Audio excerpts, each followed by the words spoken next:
Okay, thank you everybody for joining. This is our MRAC, our Monarch Regional Advisory Committee meeting. We meet twice a year. This is our spring meeting.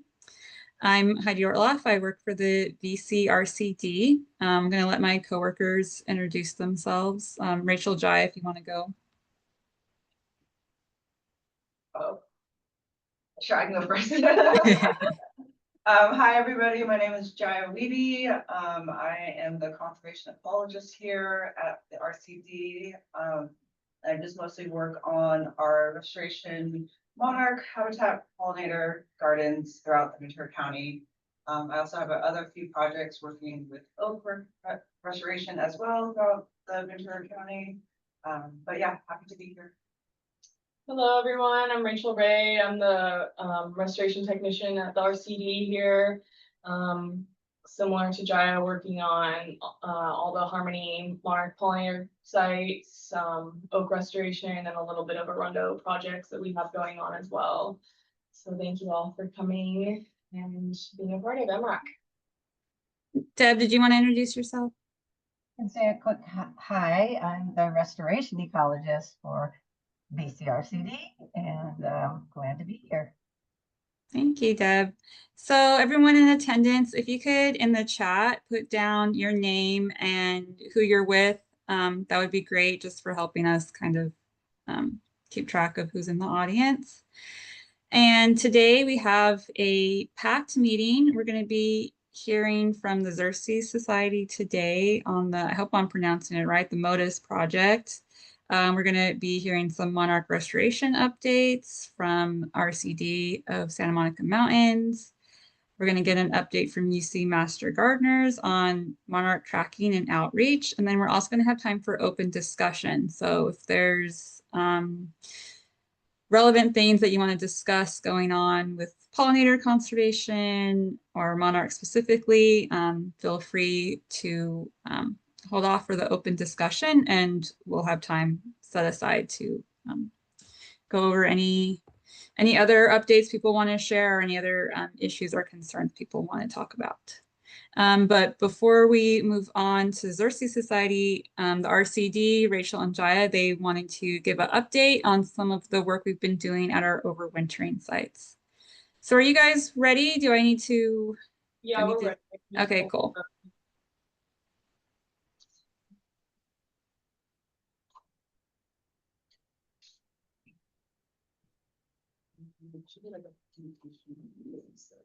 And you might need to, Rachel, you might need this, because you're sharing a window right now on your screen, so you might need to end that and then share what you do want to share. Oh, okay.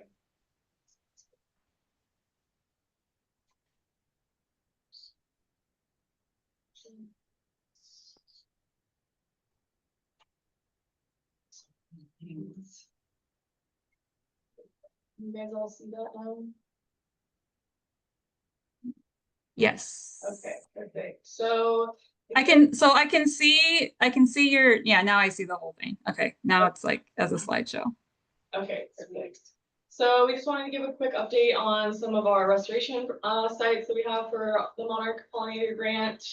If you aren't familiar with Harmony, WCB funded a bunch of Monarch Pollinator restoration in Ventura County. So we just wanted to quickly go through some of our sites and the progress that we've made, and then share an update on our overwintering sites this year. So these are all of the sites that we have currently. We have multiple near Ojai, one in Carpinteria, throughout Ventura County, and a new one in Ventura City as of this year, which is really exciting. And then a couple down near Malibu and a couple in Oak Park. So that's our overall map. So we're just gonna kind of go over what we've been seeing at our sites and kind of talk about what plants are doing well over there. We have some photos that we took recently. We've been doing a lot of hand weeding. So this is Carpinteria Creek. It's one of our overwintering habitats. We planted 134 native plants there, and the ones that are doing really well are like the sunflower, the fuchsia, some yarrow, I won't go through all the plants, but it looks really great over there. So.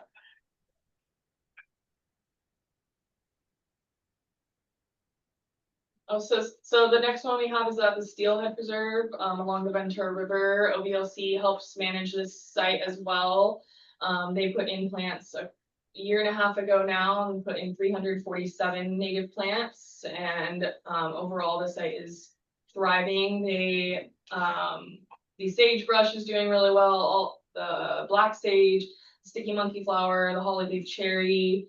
All very nice and happy, and the blue rye has just taken off and is almost 4 feet, 5 feet tall at this point, which is really cool to see. Okay, cool. So next is our Sterling Hill Golf Course site. This is a breeding and migratory habitat. Over there, it looks really good as well. Some milkweed has popped up. We saw some caterpillars on it a couple days ago. We've been busy hand weeding a lot of the poison hemlock over there. So we are getting that out of the ground. But overall, it looks like a lot of the plants are doing pretty well. We have the California fuchsia that's been doing good. Ew, the chalk dahlia looks great down there. And we planted 200 plants at that site. Right now we're just battling hemlock at that site. Yeah. So the Ventura River, or the Ventura Watershed Protection District, has an area over there as well in Satakoy. All of those plants so far are loving the full sun, our sticky monkey flower, the fuchsia, and these pictures all have been taken in the last couple of weeks at all of our sites. So they're the most recent we have, and a lot of them are blooming, which is really cool. We did find some caterpillars here as well. We had 445 native plants go in at this site. So next one is Thatcher School. This is up in Ojai. This site is, we haven't really gone up there recently, but when we did go up there, we have some hand weeding to do. But stuff that is still flowering is the scarlet bugle. There's some purple nightshade. A lot of lupin were there. But definitely a site that we would like to probably tackle a little bit more. And we planted 72 native plants. Borehound has been encroaching a good amount up there in Upper Ojai. So Besant Hill School of Happy Valley, that one we have recently done some new plantings. We're battling yellow star thistle quite a bit at that area. But so far all of the ribes that we have a couple different species. We have the golden currant and the fuchsia flowered gooseberry, and those are loving the area. The blue-eyed grass is exploding, and our white sage that we have up there is loving it as well. So this site is getting becoming promising and turning around, definitely. Cool. So our next site in Ojai is Camp Arnez Girl Scouts. This site looks really, really great. A lot of the sticky monkey flowers flowering. There's poppies that the Girl Scouts have planted that have been popping all summer. And there's like tons of milkweed also that they've planted there that has been in flower. So that site is looking fantastic. We are also going to start doing expansion at that site. Rachel and I just got back actually from Ojai on the hillside that we are going to start doing solarization this summer. So we are definitely looking forward to do that. And we will keep you guys in the loop when we plant in the fall of this coming up year. So Yeah, keep an eye out for that. yeah, that'll be a volunteer event. So we'd love to have as many people we can to get plants in the ground up there. Probably around 200 plants are going to be put at that expansion area. So Big Sycamore Canyon, 80 native plants were put in. Western sycamores and black walnuts were some of the trees that were put in. And those have all been doing very well. We had replaced a couple of them a few months ago, I think at this point, and they are much better now. Did a little weed whacking of some hemlock there, but the hummingbird sage and the golden currant love the area and are in that shady kind of Big Sycamore area, and down in Malibu. It's an overwintering habitat down there.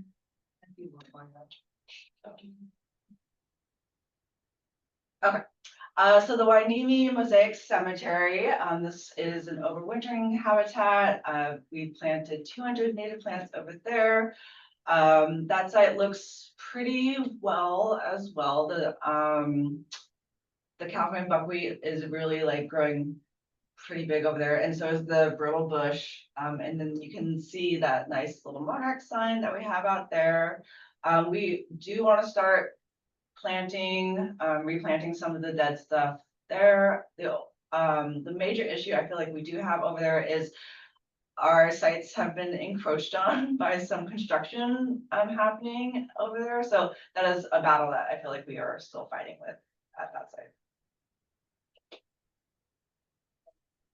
Laurelwood Park, super exciting. A lot of things are in bloom right now. That site is pretty mature at this point, and Jai and I were there last week doing a little maintenance, and we ended up counting 250 caterpillars at that one site. There was, I think, maybe 30 plants there, so it's really exciting to see that many caterpillars at one site. The fuchsia and the sunflower are all doing really well. The goldenrod is spreading, bladderpot as well. So that is a very promising and community centered site that we have in Camarillo. Cool. And then our Neal Ranch Park, also kind of right next to Laurelwood, that site is also looking fantastic. You guys can see this beautiful picture of all this milkweed that's just been flowering and going crazy down there. The sticky monkey flower has been flowering, and so is the bush sunflower. So all these parks are great. The only feel like we're just constantly hand weeding, just making sure those non-native get out of the ground. But it's a great opportunity for the public to come see our beautiful gardens that we have for them. Oak Park School District, we have I think 4 or 5 areas up there that we planted in.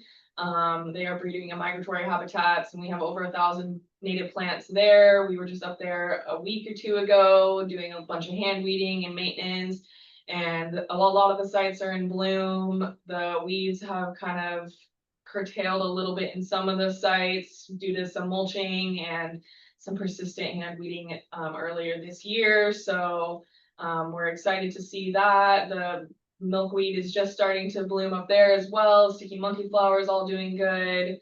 And the bush sunflower, of course, is holding strong up there as well. So that is a nice, cool area around a bunch of public schools.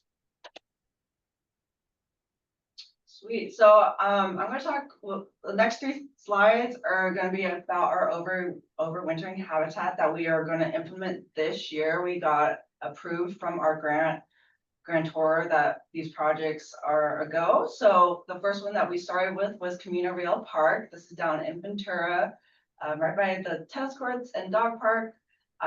We had a great turnout for this site. It was like pouring rain at like 8 o'clock, and still 20 volunteers came out and helped us plant these 200 native plants in the ground. The site looks great. All the yarrow is blooming, the poppies are popping off. And I would say this site is just also another great public education. Every time me and Rachel are there, just tons of people ask us questions of like what we're planting, how we can help. So I would say the site is amazing. So the next one, Harbor Boulevard. This is also one of the new overwintering sites that we're going to be implementing plants at this year. We started a little bit actually yesterday. We had a tree company help kind of clear some of the space of the dead eucalyptus that were there on the ground. And we were able to create space to be able to plant this fall.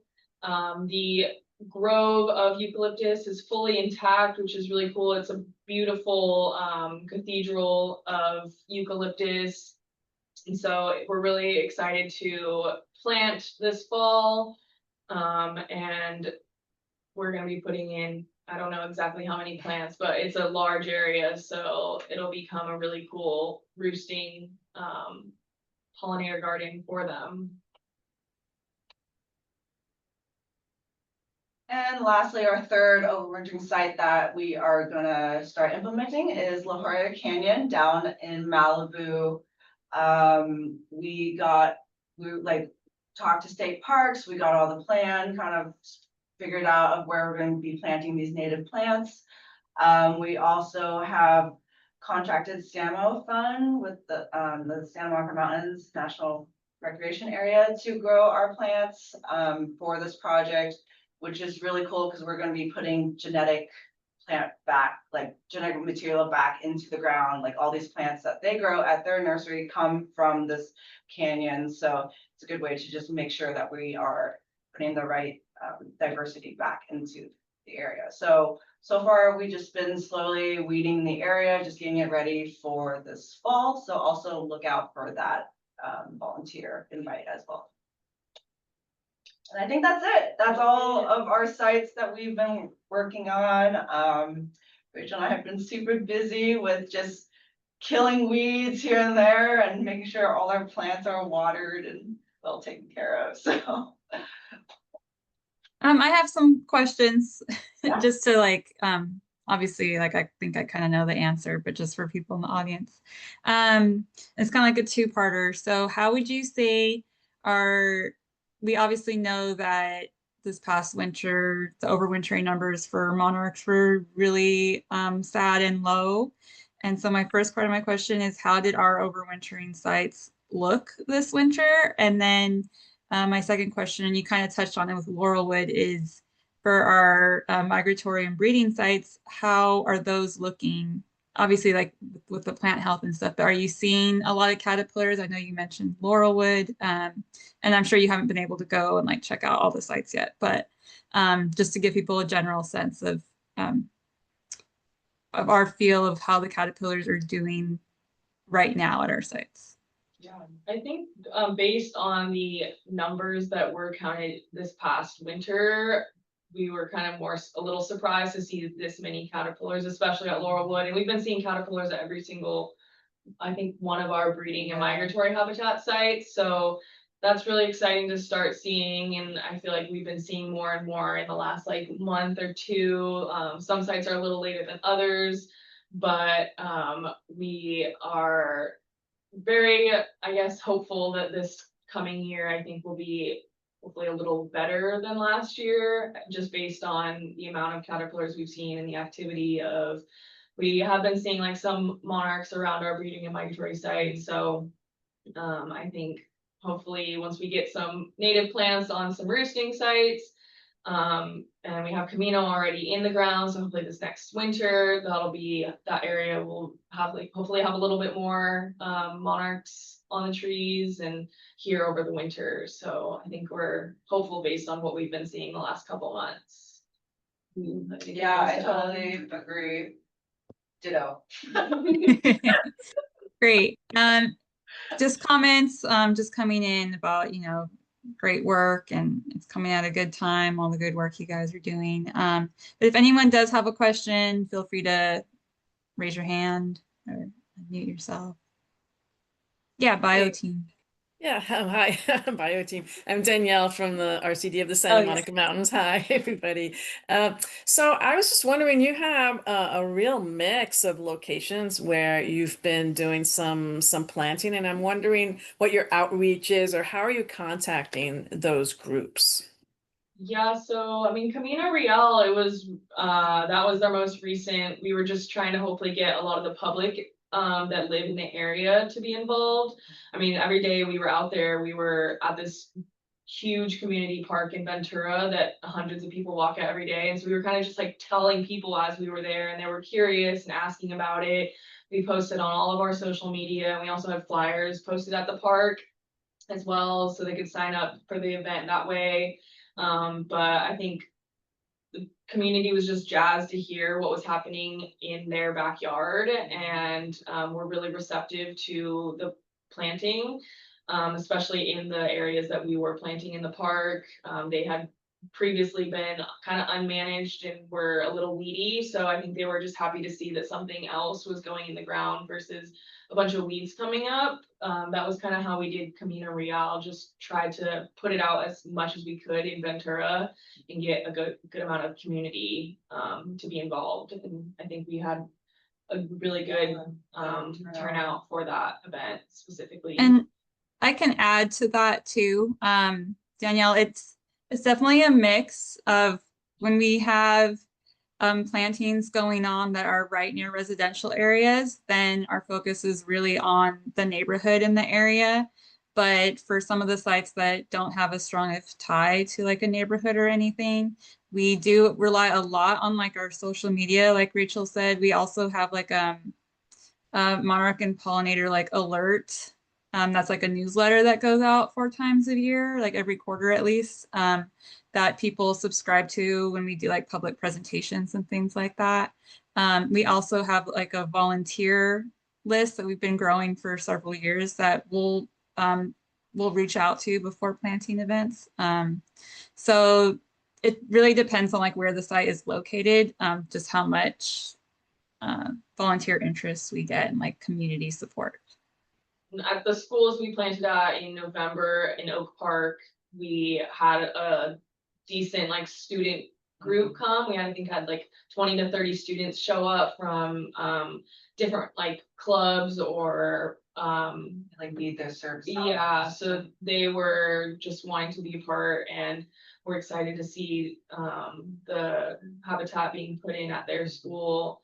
At the Girl Scout camp that we're gonna be planting at in the fall, we're hoping to have a bunch of Girl Scouts help us with that. And we are have good communication with the owner of the Girl Scout camp. So we are relying on her help and outreach to her like troops as well to kind of spread that word for us as well.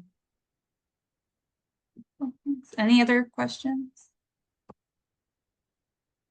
Okay, perfect timing because it's 1:25.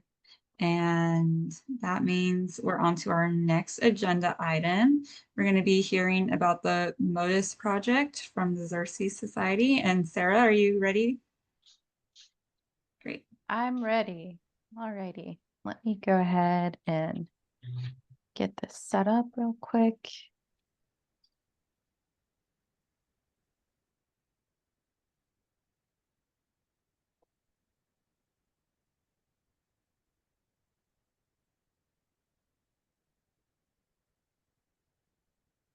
All righty. Can you see my screen?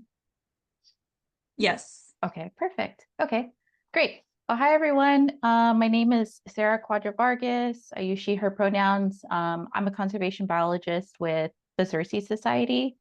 Today, I'll be talking about Western monarch overwintering habitat, applied science, partnerships, active management, and community science. In my role, it's kind of twofold. So I do support overwintering land managers, but I also help coordinate the Western monarch count. So I'm the coordinator for Los Angeles and Orange counties. And here are some photos of my wonderful team. So we all focus on various aspects of Western monarch overwintering habitat conservation in California. Okay, so first of all, for those of who may not know, like, who is Xerces? So the Xerces Society for Invertebrate Conservation is a donor-supported nonprofit organization that protects our world through the conservation of invertebrates and their habitats. So we work all across North America to conserve pollinators and invertebrates, protect endangered species, and reduce pesticide use and impacts. Our staff use applied research, policy advocacy, public education, and on-the-ground habitat improvement to advance meaningful long-term conservation. Okay, so I briefly wanted to touch on the types of monarchs that we'll be discussing today. So here's an example of breeding monarchs. So sipping nectar from milkweed plants, females laying their eggs on the plant, caterpillars munching away on the leaves. So breeding behavior occurs in spring and summer months, but can also occur in fall and winter depending on where you live. And in this presentation, I will primarily focus on monarch overwintering habitat. So overwintering behavior can be seen here with monarchs clustered together for protection from harsh winds, cold temperatures, and predators within trees. These monarchs live longer than their breeding relatives, surviving 6 to 9 months, whereas breeding monarchs live only about 3 to 4 weeks. So during the overwintering period from October through February, they remain in reproductive diapause, saving reserves by clustering in the evening and early mornings, and then foraging in the afternoon. And really fun, but this always comes up. If you're looking for monarchs, you want to search for Doritos in the trees. So that could be like a mix of Cool Ranch and nacho cheese Doritos.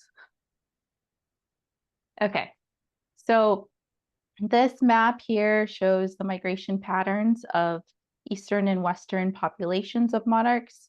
So as we know, the eastern monarchs overwinter at high altitude OML forests in Michoacan, Mexico, while western monarchs overwinter at more than 400 overwintering sites along the California coast from Mendocino down to Baja, and even in Arizona. So there is some mixture between Eastern and Western, but Western monarchs are those that we interact with the most here in California.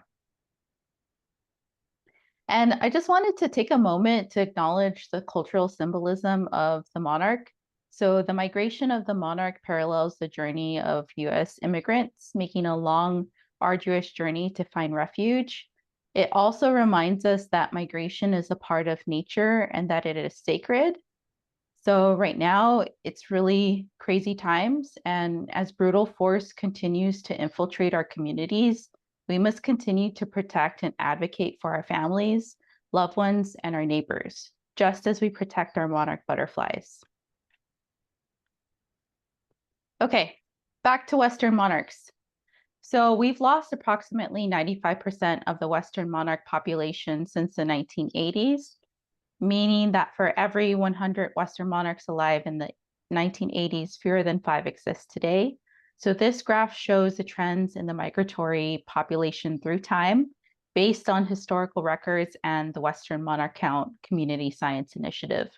So the black line shows estimates from a state space population viability analysis by Schultz et al. In 2017 with 95% confidence intervals.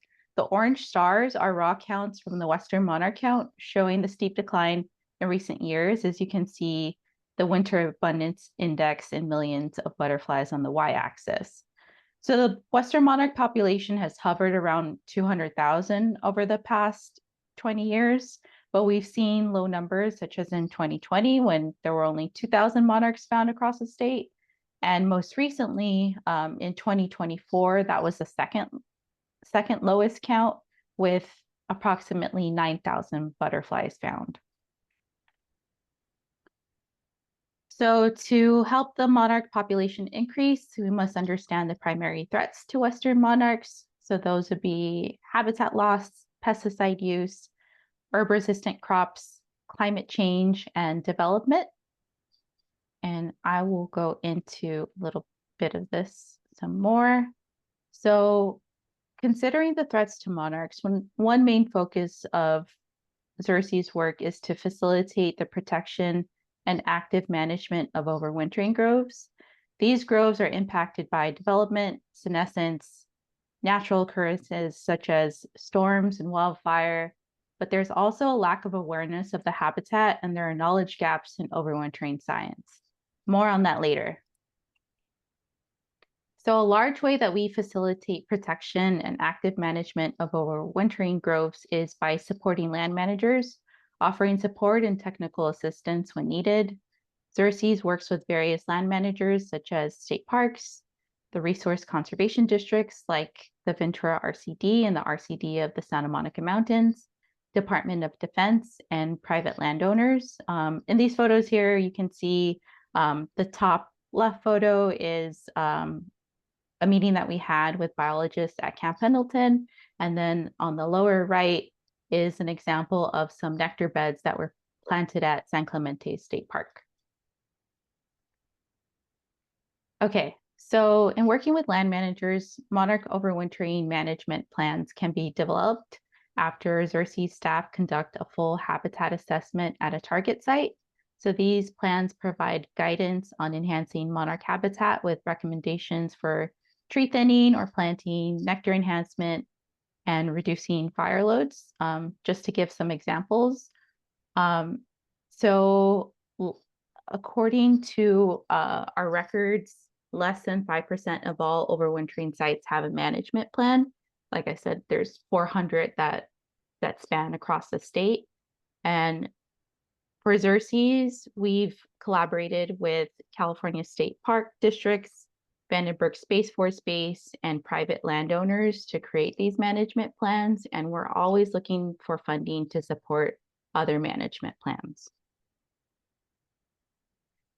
So site management plans can lead to implementation in which the Xerces Society can support by funding materials for restoration. Here's some examples of work occurring at Andromolera, right there on the left, with some tree thinning, and then Leo Carrillo State Park on the right side, with some eucalyptus resprout selection.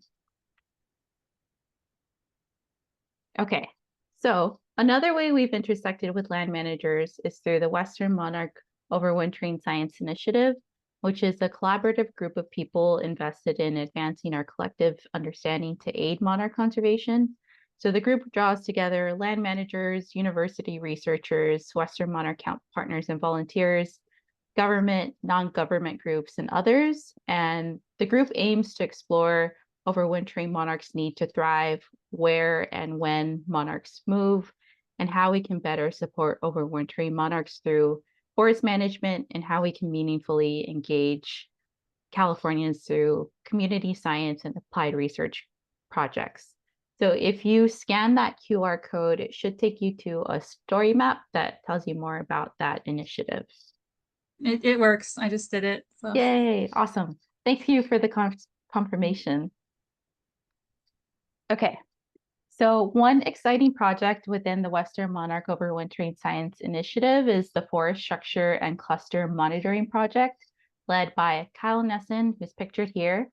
So he's a master's student at Cal Poly SLO. His research looks at cluster data at Vandenberg Space Force Base and the Pismo Butterfly Grove to answer the following question. So how do monarchs respond to disturbances like strong wind events due to storms? Do monarchs respond to vibration events due to military operations, i.e. like space, or not Space Force, but SpaceX launches? How can knowledge of cluster locations and wind attenuation be applied to management of overwintering sites?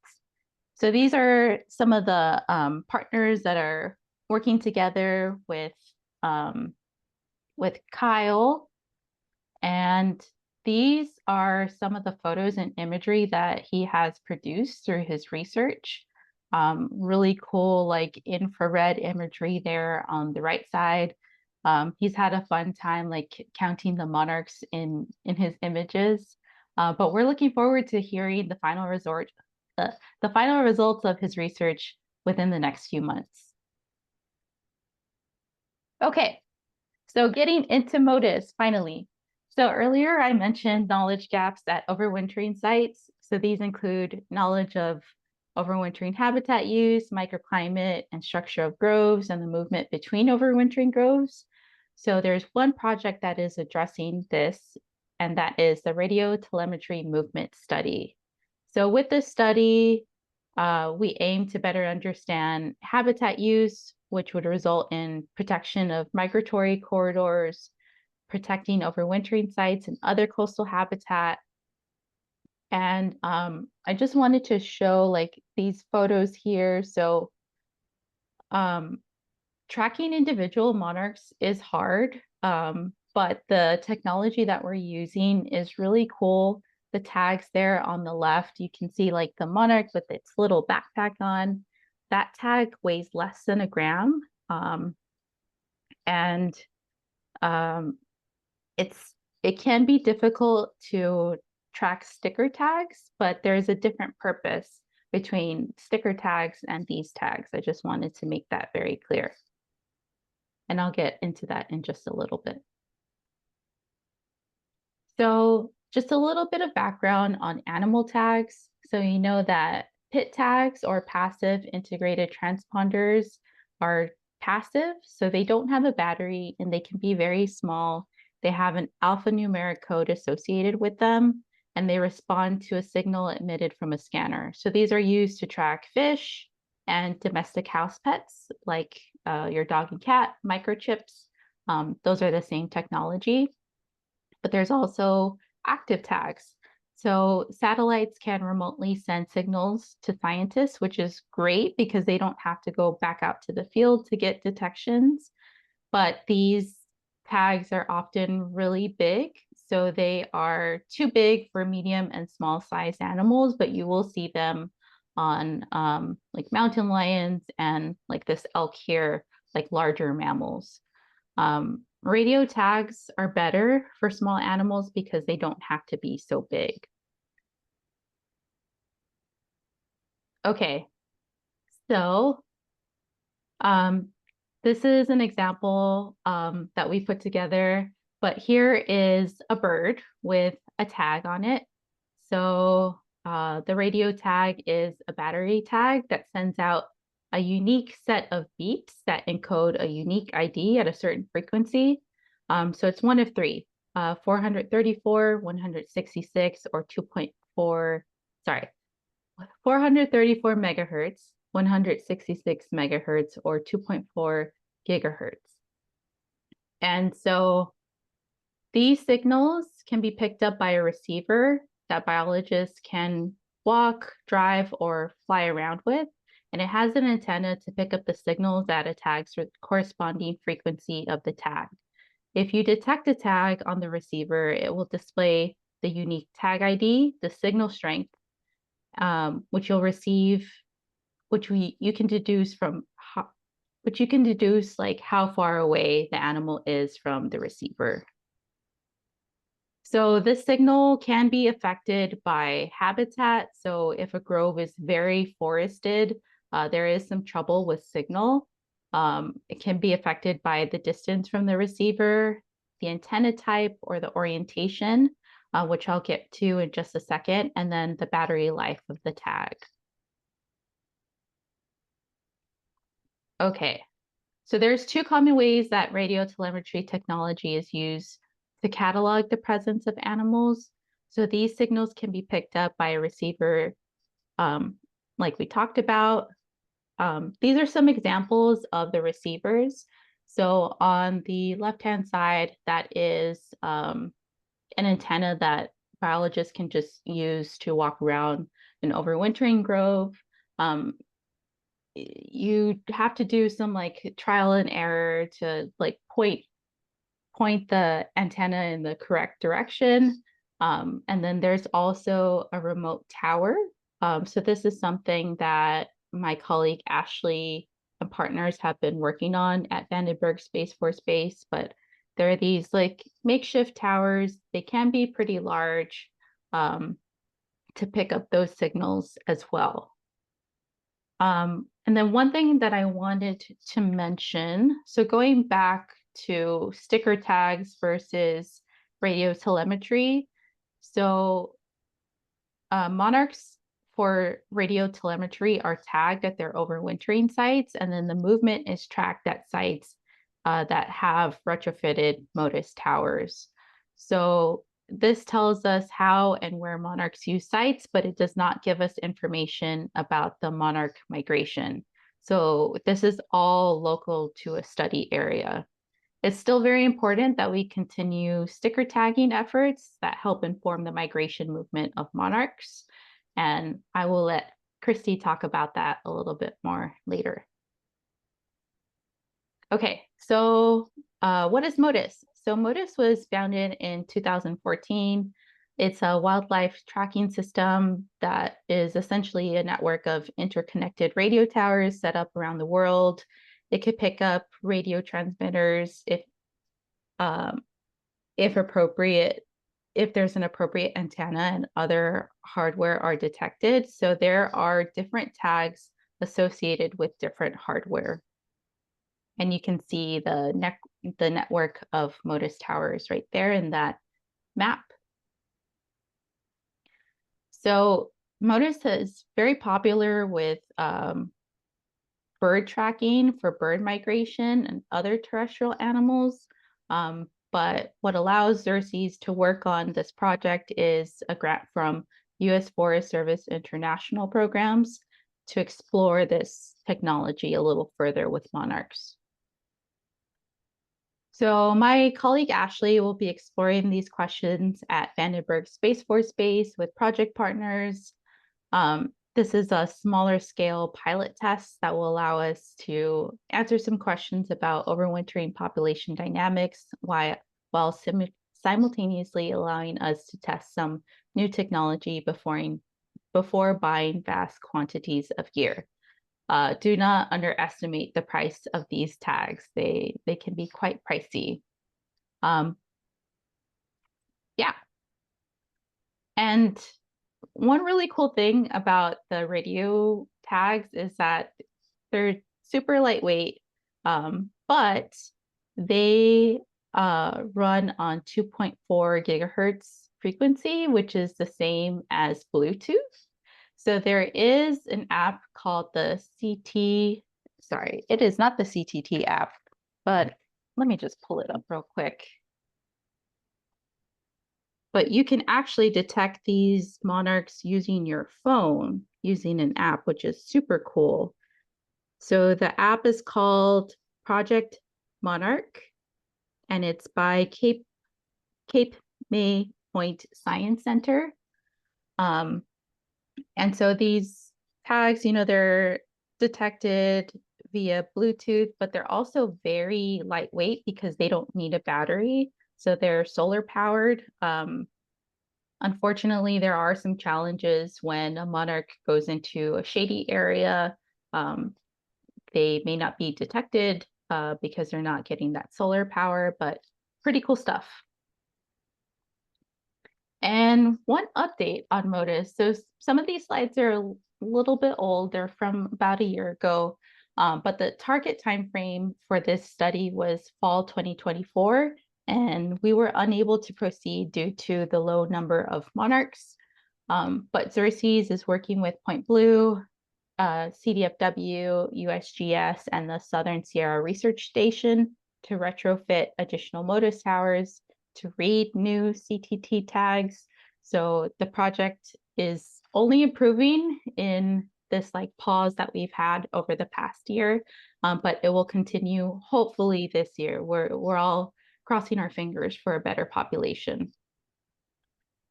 Okay, and I'm just going to talk about ways to engage really quick, but we're going to pivot away from overwintering science and explore how you can engage with monarch and pollinator conservation. So you can be part of the solution. You can protect and enhance monarch overwintering habitat, reduce the risk from pesticides, participate in community science, advocate for monarchs and other insects, and then when possible and affordable, support farms that use fewer pesticides and incorporate more habitat. So I will be focusing on protecting and enhancing monarch habitat and then participating in community science. And then just really cool, Xerces has produced the Be Better certified seal, which gives consumers confidence that their purchasing decisions benefit pollinators and reward conservation-minded farmers. So you might see that in the store. Okay, so creating monarch breeding habitat, we want to make sure that that habitat is pesticide-free, that there are nectar plants being provided of various colors, shapes, sizes, bloom times, and that host plants offer habitat for specialists like our monarch that needs milkweed. So we have an array of resources on our website. I encourage you all to check out all that we have. such as like purchasing pesticide-free plants and building overwintering habitat, not for monarchs, but for other pollinators that may visit your garden. So I wanted to talk about our Habitat Kit program. So the Habitat Kit program gives away free pollinator plants to those who are approved. There is a bigger program that is aimed towards working lands or public spaces. And through that program, we create an interest in enhancing habitat for pollinators, including foraging, nesting, and overwintering habitat. We address pesticide issues by working with local native plant nurseries that produce plants without harmful pesticides. And we try to work with nurseries that also grow plants that are locally adapted to the climate, as well as addressing biodiversity. So there's usually a good diversity of plants within that plant list as well. So through the Habitat Kit program model, we provide plants that create habitat for specific taxa, so primarily monarchs, but also bumblebees and other species. And the kits contain flowering plants that also, not just for the pollinators, but for us, they bloom at different times of year, so that your garden or your project is always flowering and always looking great aesthetically.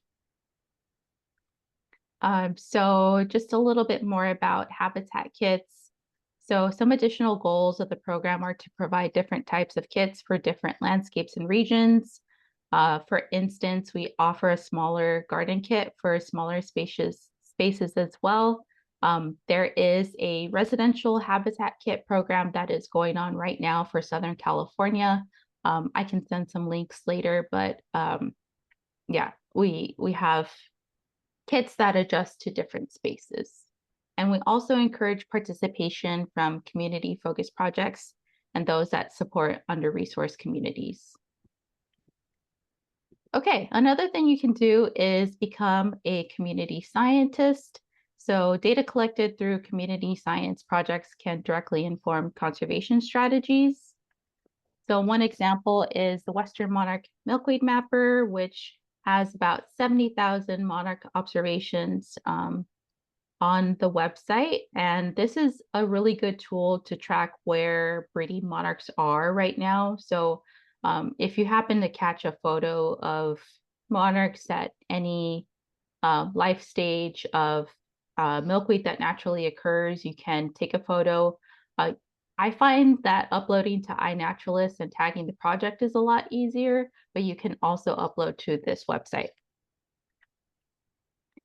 We also have a monarch nectar plant database, so we're always trying to improve the nectar plant list that we provide to the public, and we do so using a Survey 123 app. Where you can take photos of monarchs using nectar plants and then submit them. So that's something that we haven't pushed too much in the past, but we're really trying to get more folks engaged with it. And then I wanted to mention the International Monarch Monitoring Blitz, which is coming up July 25th through the 3rd of August. So this is a tri-national effort in Canada, US, and Mexico for folks to contribute to community science, conserve monarch butterflies and the habitat that they depend on. And you might see some like BioBlitz events associated with this blitz. And then finally, I wanted to talk about the Western Monarch Count, which happens from October through January. This is a volunteer and partner-powered community science initiative with over 400 participants. I know some of you are involved in the count, but yeah, just taking it all home, the data that we produce for our mid-season count is collected by really dedicated folks, such as those in this photo here. And just to wrap this all up, we can't protect invertebrates without support. You can become a member to help us protect invertebrates. So we are a nonprofit organization, so just have to add our donation link there. There's also different perks that are associated with a membership. And with that, I'd like to thank you for joining me to discuss some of the work that the Xerces Western Monarch team focuses on. Thank you to the Ventura RCD for holding this committee meeting, and looking forward to hearing from the other presenters. Thanks, Sarah. I have one question. I was looking at your Habitat Kit program for residents, just in case people ask me about that, or if I could refer them to that. And I saw you had to like submit a proposal. And I was just wondering how, like what kind of information you're looking for in the proposal that might help people. Like, is it, I saw you guys listed a bunch of different like residential areas like schools or homeowners or stuff like that. Just wondering how prepared someone needs to be when if they want to apply. Yeah, so the residential habitat kit program is aimed mostly at residents. So it's just collecting some information about like where you are. I think there may be questions about like maintenance or like upkeeping of the kit. But I don't think it's too rigorous. I believe our other habitat kit program, which is aimed at working lands, is more intensive. Okay, so I can like refer if people are interested in like converting a part of their yard or something. Okay. Yes, yes, that is ideally what we want to see. Like if folks are like tearing out their turf and they want to incorporate free native plants, that would be a great resource. Cool.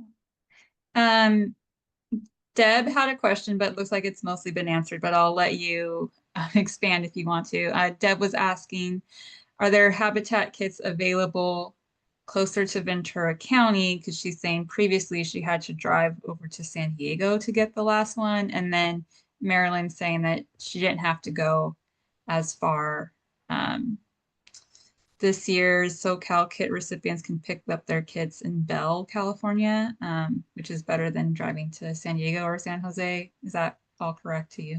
Yes, so we have added Bell as a distribution center for habitat kits this fall. Last year, it was just like a residential pickup station, but now it's for all the kits as well. So Bell is closer than San Diego, but I know it's still a little bit a ways away from Ventura County. I think as the program gets bigger, then we'll be able to have more spaces for pickup. But I think it's only a few. Yeah, unfortunately. I think Temecula was the one that was in San Diego, which is pretty far. Thank you. Any other questions for Sarah? All right. Thank you so much, Sarah. Thank you. And thanks for letting me know about that app. I already downloaded it. Okay, so next we are going to hear about some monarch restoration from RCD of Santa Monica Mountains. Danielle and Isaac, are you guys, yeah, you guys are both here, ready to go. Thank you. Hi, thanks so much for having us. That was a great presentation, Sarah. Really interesting, and I think it's great that it started right before ours because we're kind of going to talk about one of those sites in a little bit more detail near Topanga Lagoon. So yeah, I'm Isaac Yelchin. I'm with the Resource Conservation District of the Santa Monica Mountains. I'm a conservation biologist technician. So I've been doing a lot of things around, wildlife with fish and things like that. And then more recently, I've been doing this monarch restoration work and overwintering stuff. And yeah, it's been fantastic. Danielle, do you want to introduce yourself? Hi, and I'm Danielle Lefer. I'm a senior conservation biologist at the RCD, and have been working with Isaac on this particular project at Topanga. Sweet. Yeah, so I'll just share my screen and we can jump right into the presentation. All right, let's go full screen here. Um,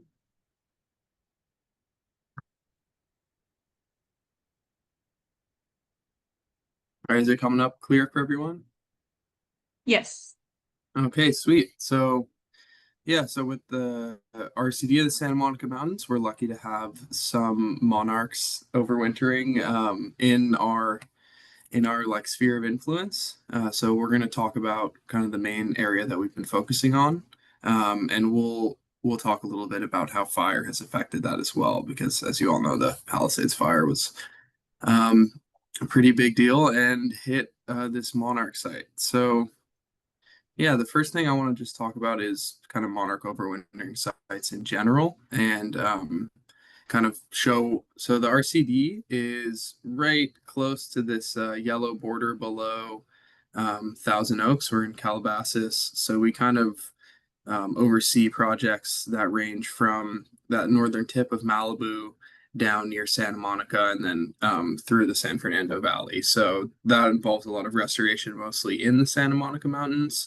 And then some of our other work with wildfire resiliency and things kind of spreads further out into the wildlife urban interface that kind of surrounds the San Fernando Valley and up near Burbank and things like that. So we're really interested in combining all of these things together, and it's because they force themselves to combine together, as we'll see with what happened during the fire. So this site that we've been doing most of the work on has been the Lower Topanga site, which is just behind Topanga State Beach and is on state parks land. And the creek runs down Topanga Canyon and then comes out to the beach. And there's a lagoon that makes like a surf break. And then if you follow the creek up a little bit, there is a monarch overwintering site that was discovered a couple of years ago, and there's two main eucalyptus trees there that have a little bit of protection from this big sycamore tree in this hillside. So it's nice and wind sheltered there. And in 2023, there were over 107 monarchs counted there at the peak. And since it's on state parks land and we're around there, we figured it would be great to start monitoring that. So Xerces has been helping us get some funding to do that. And last year, we've talked about it a little bit already today, but monarch counts are down throughout the state. So we only saw 8 monarchs there this year, but there were still some.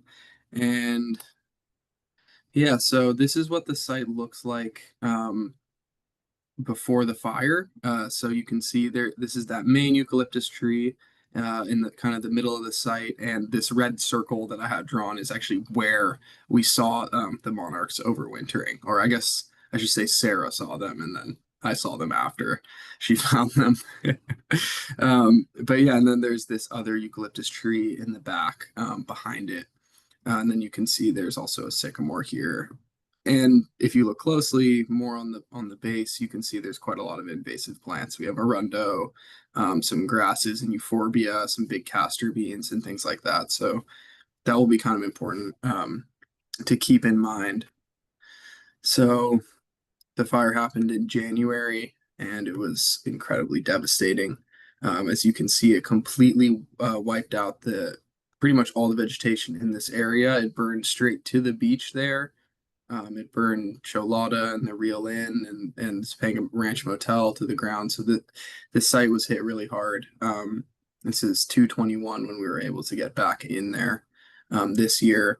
And you can see that the ground is essentially completely barren here, which is sad in some ways because we lost some native plants. But at the same time, this area was pretty filled with invasive plants initially. So the fire moving through, we looked at it as sort of an opportunity to maybe kind of assist the regrowth of this site.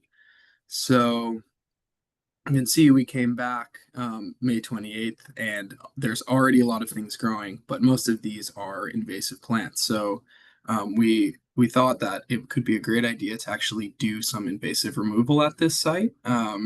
There's kind of been an overarching plan to to do habitat restoration of this site. Xerces and All House and Mead and state parks have been working to get a project going to actually restore this site and turn it into a more pollinator friendly habitat and give some resources for the overwintering monarchs there.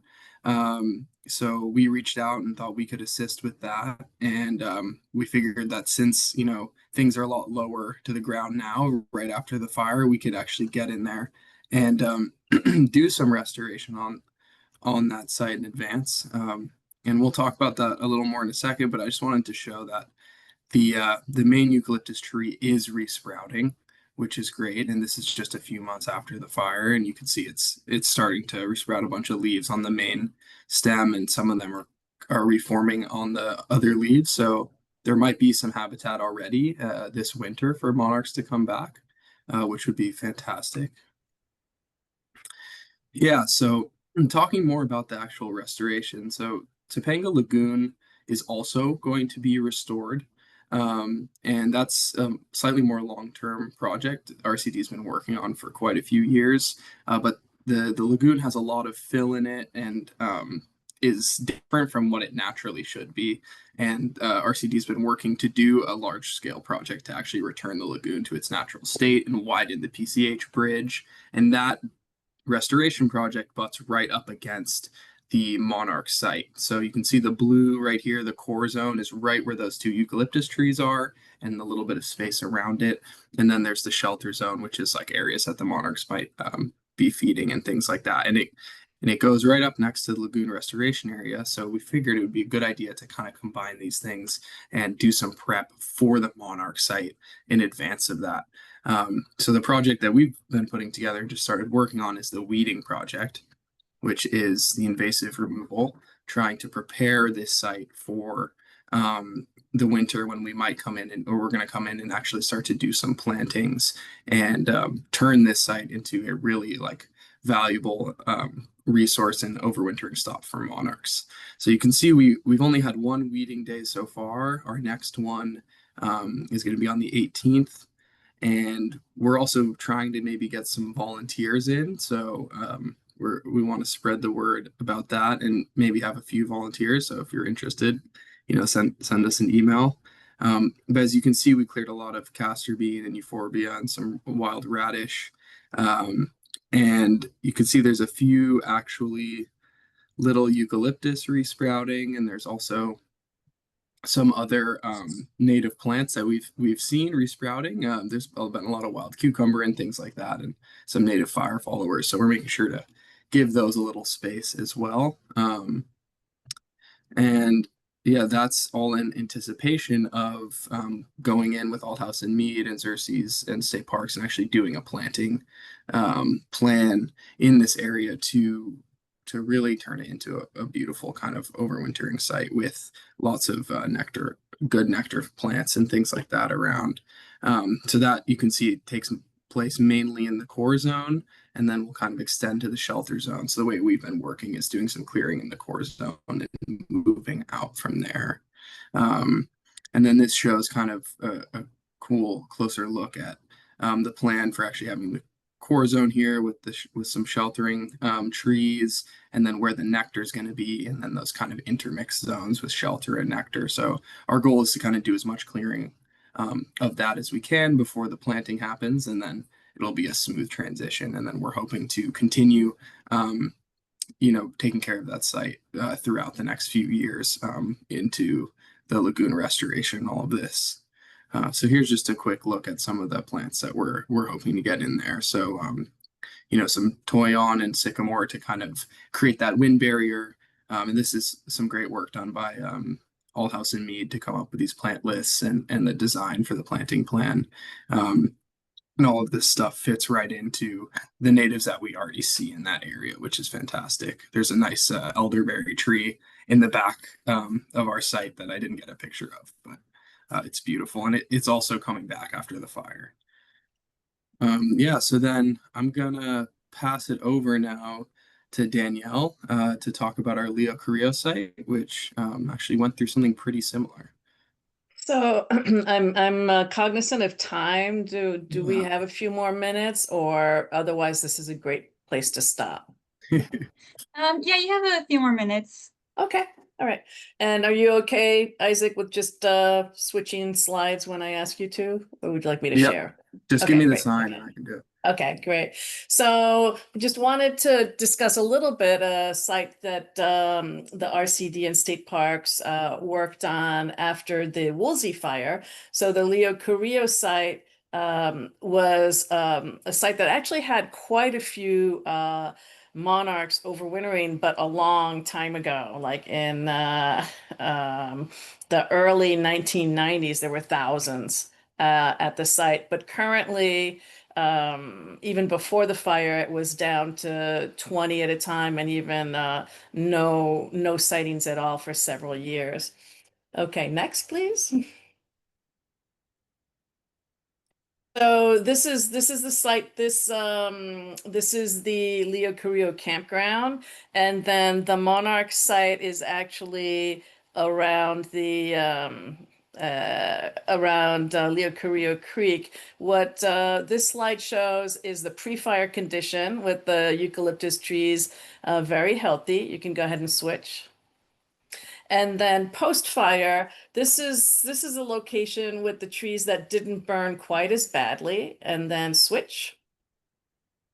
And here are some of the areas where they burnt very heavily. Switch. Okay. And the other thing that happened, which was really unfortunate, is that SCE went in and started cutting down the eucalyptus trees without state parks permission. Next. And so this is going to show what the site looked like in 2019, which is about a year after the fire. Next. So the trees did resprout, and quite a bit actually. And when we were working on the vegetation plan and the restoration plan, what we decided to do was allow the eucalyptus trees to resprout for a year, and then hire an arborist to select the healthiest sprouts to maintain and remove all of the other ones. Next. And we got funding from quite a few agencies to help with this, including SCE donated some funds because of the damage that they had done. And Old House Mead also developed this planting plan. We received funding from Xerces Society and from U.S. Fish and Wildlife Service to help with this. And the main part about this plan is that in green, you can see the areas where there were some tree outplantings, and then in more pinkish color was the area where the shrubs were added to the understory of some of the trees. Next. Okay, and so that's it. We just wanted to thank all of our partners. I mean, both of these projects have been a huge collaboration among a lot of different agencies, and we wanted to give everybody some thanks for that. Yeah, it's been wonderful to work with everyone, and we've received some funding to help from a lot of different organizations, and this planting plan and the restoration is kind of a long-term project, so we're always looking for more funding. So feel free to drop us a lead if you have any, and we love collaboration and everything. So it's great to be a part of this. Thanks so much, and yeah. Thank you. We had one question show up in the chat, just asking, are other varieties of eucalyptus, including replanting, to help establish the groves? And, they know it's a touchy subject because they're not exactly native. We are not planting any eucalyptus. We're maintaining the ones that do come up. So that's that fine line between, what state parks would consider to be dealing with an invasive plant. Thank you. Well, thank you guys. Look forward to seeing more of your progress in the future. Really exciting work. Next, we have Christy Brosh. Yes. Brosh, okay. With the UC Master Gardener, talking about their tracking and outreach on pollinators.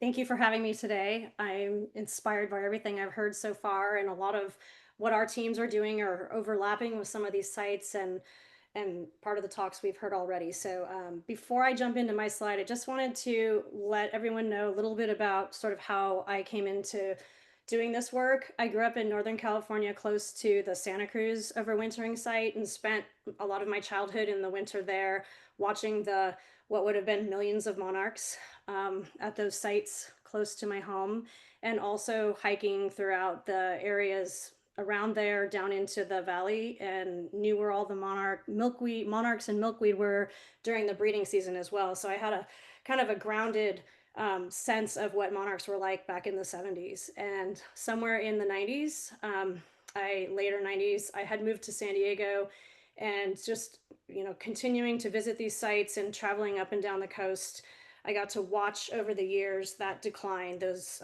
graphs that we see were very visible to me. And so it inspired me to, when I finally moved in the late 90s to the LA area, to engage my community in community science, doing outreach, and just trying to bring the attention to the monarch and what the residents could do to try to make a difference. So I'm going to start my slideshow, and I will tell you the one tool whenever I'm doing my outreach or workshops that I always need to make sure I have, and it sounds kind of corny, but is this, because this is how I grab everybody in and engage them right from the beginning. And then I got some other tricks that maybe a lot of you are using as well. Let me grab my...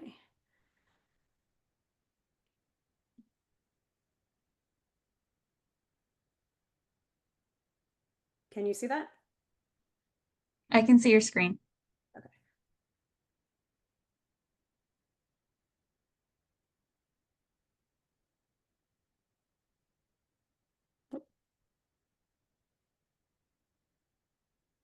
Hold on, it didn't start from the beginning. Back up, sorry guys.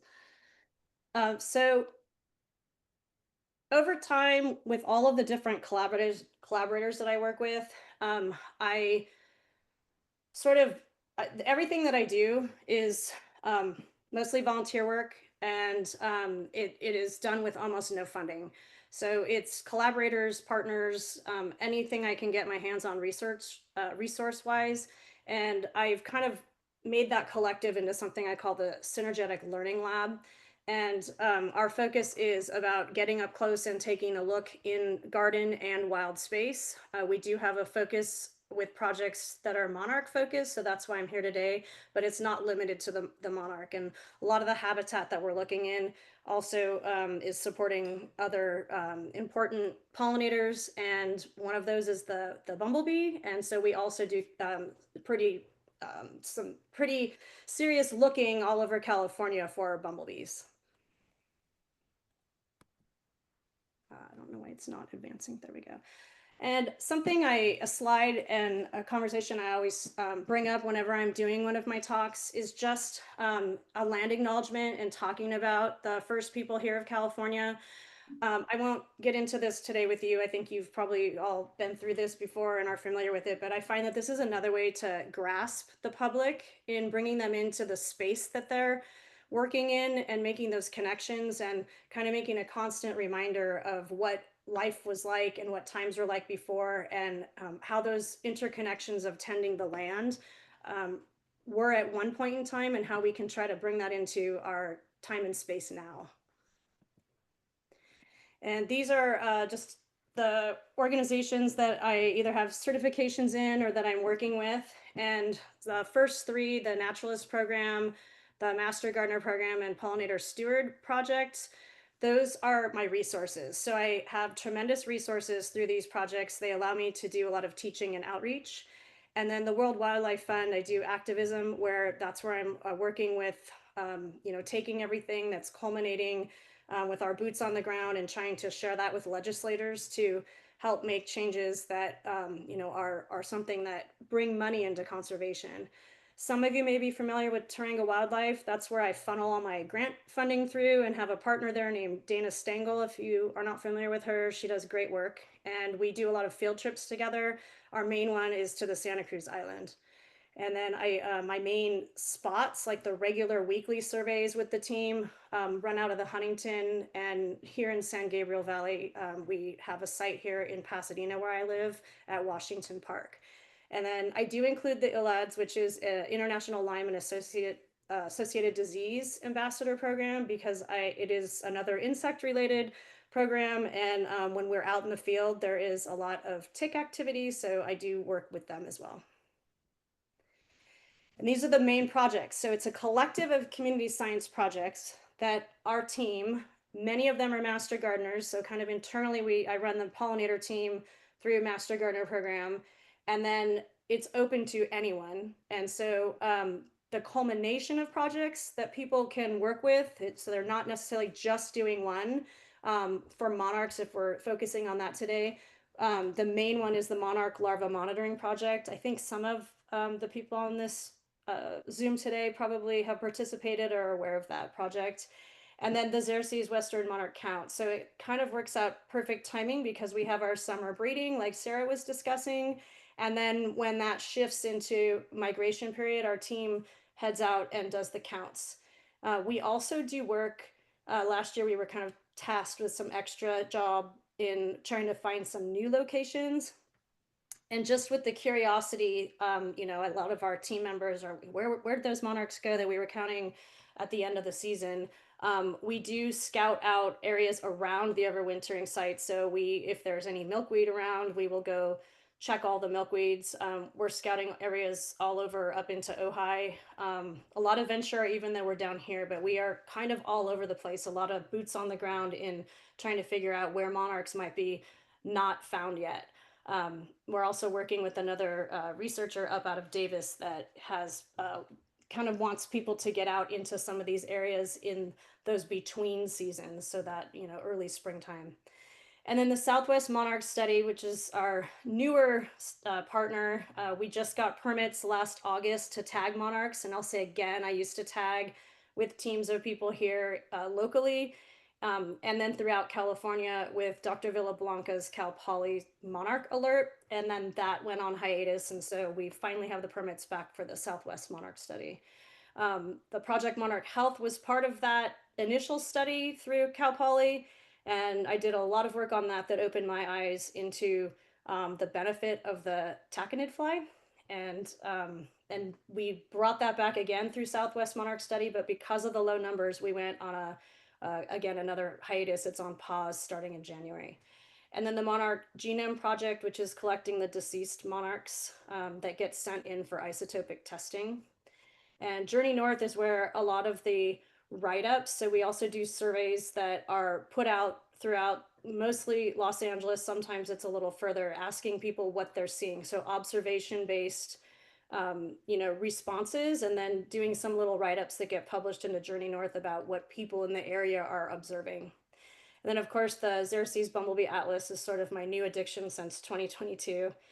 We use iNaturalist and Monarch Milkweed Mapper for our general data uploads, and then everything else is done through the direct databases.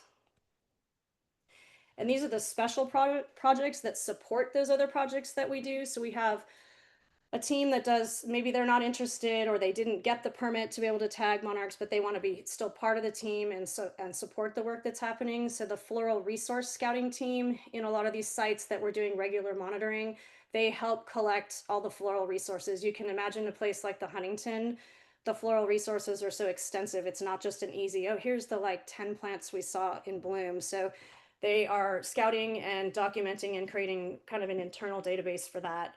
And if they have time, they upload it to iNaturalist or some of the other projects. We also have some people come out from California Native Plant Society that help us with some of our more wild field outings. We have a moth floral resource for bats project. A lot of times it's good to have those flowers that might be blooming that can also support monarchs, but are also supporting moths. So we do correlate those two. And then we're doing the through UCANR fire recovery team. And this team, my role in this team is taking the pollinator group up in and doing surveys in the wild urban interface. So up and down neighborhoods. I just saw monarch the other day in an area where there's just nothing standing and it's totally decimated in the residential area. And we will begin through the Los Angeles County with a biologist escort doing just above that, that urban area in the wild of the county. That rolls into the Cheney Trail Corridor Project, which is a project that was started because a chunk of land in that same area was up for sale. It was called Nuccio's Nursery, and it was mostly open wild space, quite large, and it was going to be developed. And so this project was started to try to halt the sale, which did end up happening. And since then, that land is now has been burned there. And so we're in the process of taking a lot of this data we're collecting, monitoring the monarchs on the milkweed. We hope we're going to get back in there starting tomorrow, and also collecting bee data and using that information to work with California Fish and Wildlife, who is looking to help us with the land acquisition through their funding models. And then I'm also using this data, so it's got multiple uses in helping with the guiding the California's fifth biodiversity climate change assessment. So that will be published in the fall, and there's a team that's giving input into the document that will become this assessment, published assessment. And then this is just, we've kind of covered some of this already, but you know, why monitoring, working with the public, a lot of times they don't really make those connections easily. And I think a lot of people are familiar with the endangered species for the monarch, you know, that it is an endangered species threatened. And now that we are in that 2024 proposed listing that's in the public comment phase, I think there's a lot more attention than maybe 10 or 20 years ago. But most people do not know about the California Fish and Wildlife Protection that started back in 2018 and became mostly public around 2020. And that is when our permits got halted. So even permitted tagging and handling of monarchs was an absolute hard stop where we got letters in 2020. And so you cannot collect any stage of the monarch if you're not already familiar with that, not even deceased without a permit.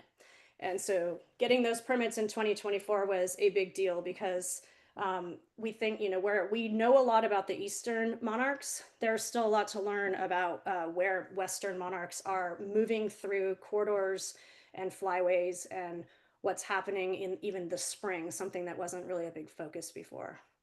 And just the image on the right is back when we used to be, you know, collecting monarchs for these research projects and even rearing the tachnid flies.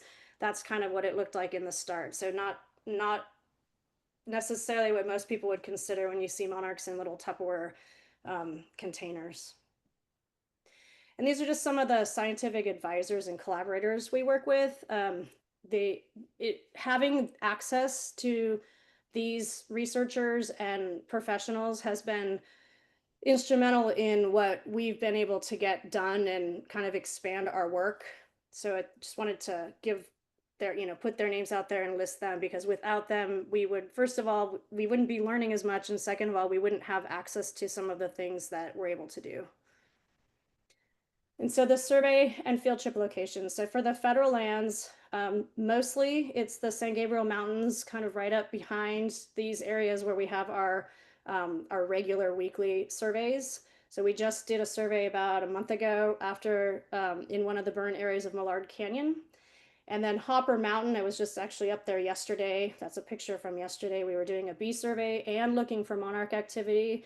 With all the milkweed that we monitored, we did end up finding one second instar larva on a plant. And so that was pretty exciting because it was pretty vast, open, wild space. And to know that a monarch had just recently laid an egg within the last week or so at that site was pretty cool. And then the Channel Islands National Park, again, these trips typically take place under Taringa Wildlife, who does all the organizing, and then I go out as the guide. We do other work along the coast, going to the overwintering sites through that organization as well. But the Channel Islands, we are currently waiting for a secondary permit for the national parks. We have been out there surveying and collecting bumblebees. We have those permits, but we're hoping for our August trip, we have a 2-day trip in August, that we will be able to tag monarchs there. We know they are there. We have seen them, documented them. They are there overwintering. They are there in the spring, and they sometimes have a pause in different parts of the spring where the milkweed is available and there are no cycles on the plants even when monarchs are present. So we actually saw that in August last year. There was an abundance of adult monarchs. They were flying up and down kind of an arroyo, and tons of milkweed, and there were no cycles. So we've got some interest in what's really going on out there, and is it possible that they are crossing the channel? That's our question that we're asking.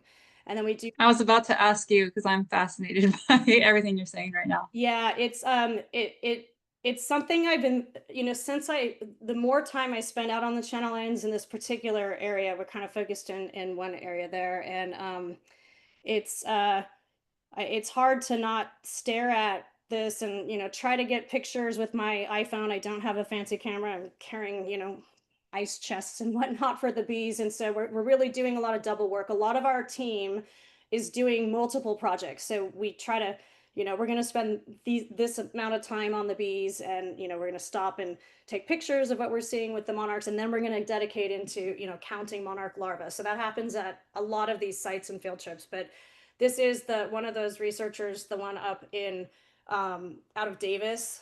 His name is Dylan, is very interested in this. There's not a lot of record. I remember talking to Dr. Villablanca maybe 12, 15 years ago saying like, what if, and there was just nothing, nobody knew, and not a lot of interest. I couldn't pique the interest of any researchers that wanted to do it. So finally, now that we have this permit back, and this permit, the Southwest Monarch Study, is out of Arizona. So we're sort of like flying by the seat of our pants out here on our own, and it's like our team that's really trying to figure out what's happening out there. There are a few other islands we know they're documented overwintering near Santa Cruz too. And then Malibu, Morro Bay, Montana de Oro, kind of the state parks. We may hit other ones, but those are some of our more regular ones. I spend a lot of time up in the Central Coast, so that's one area. The slides earlier on Malibu were fascinating to me. We do the overwintering site that we monitor is Trancas, so it's a smaller site, and there have been, we've had counts over 100. Last year we had 17, and we thought that was terrible. It was 17 for the October count, and for the rest of them when we came back it was 0. And those 17, when we were at that site, they were all in flight and they were mating. So it was really interesting to see behaviors that we don't usually see there when we are counting monarchs, and kind of depressing, but also going outside to where we're looking for, maybe they're in a tree over, in a residential neighborhood around the corner, or the milkweeds that we would jump out of the car to go check, and really starting to drive out to see what we were finding. So we have this curiosity that just kind of takes us further than we're going to do our counts and then go home. We really scour the landscape. And then again, in Los Angeles County, we're doing the Eaton Fire, kind of this wild urban interface zone at Cheney Trail. We do Pasadena and surrounding areas. So the Huntington Ranch is really one of our main weekly counting sites that we have a dedicated team there. And Washington Pollinator Park, or Washington Park, has a pollinator garden that has been there for 15 years that we have been monitoring. Mentioned Trancas already. And then communities, schools, home gardens countywide. So in my outreach, and then sort of the train the trainer outreach, we have a wider reach through the Master Gardener program. And we have a lot of people that sign up that want to monitor at their own sites, but we're documenting, that these people have come to our workshops and learned about it, and expanding the work throughout the county. And then, we do overwintering counts and those first priority zones too. So we are going out, like I said, into Ojai. I mean, being out yesterday at Hopper Mountain and finding that monarch was pretty exciting. And San Luis Obispo all the way up to San Simeon. I spend most of my time in Cambria, either at the overwintering sites there, or checking the milkweeds that are inland all the way to Highway 101. There is no shortage of A. Eurycarpa milkweed in the Central California area, coastal area, all the way along Highway 101. It's in abundance. There's narrowleaf as well, but that's the most common species. And occasionally I do find monarch activity on it, but most of the plants do not. And so this is our team. They're passionate observers with inquiring minds. Sometimes everyone feels like we're little kids when we get together. It's really fun. And it's peer-to-peer learning. So we get up close with those magnifying glasses. We have deep discussions, and we do a lot of garden experimentation. So we will plant milkweeds or other plants and, you know, move things around from season to season. You know, a lot of questions and looking up close, and that's how things like, you know, what's happening on the Channel Islands come up, right? Is these discussions that we're having. And the train the trainer model through these organizations that I'm working with works really well because it empowers community leadership, and people that, you know, learn something from my workshops can go then take these kits that I've designed and do the same. And it also gets a little bit of the work off my back. It's meaningful. It's actual research. The community science is very much appreciated. I hear it all the time from the researchers saying that, you know, they wouldn't know what they know about California when some of these projects are not located here. And it drives that, you know, motivation for stewardship, real world conservation outcomes. And the most important thing to me is keeping it all inclusive. To be able to bring anyone I want into the Huntington for no fee is really cool. And I can invite everybody under the sun to anything that I'm doing because it's mine.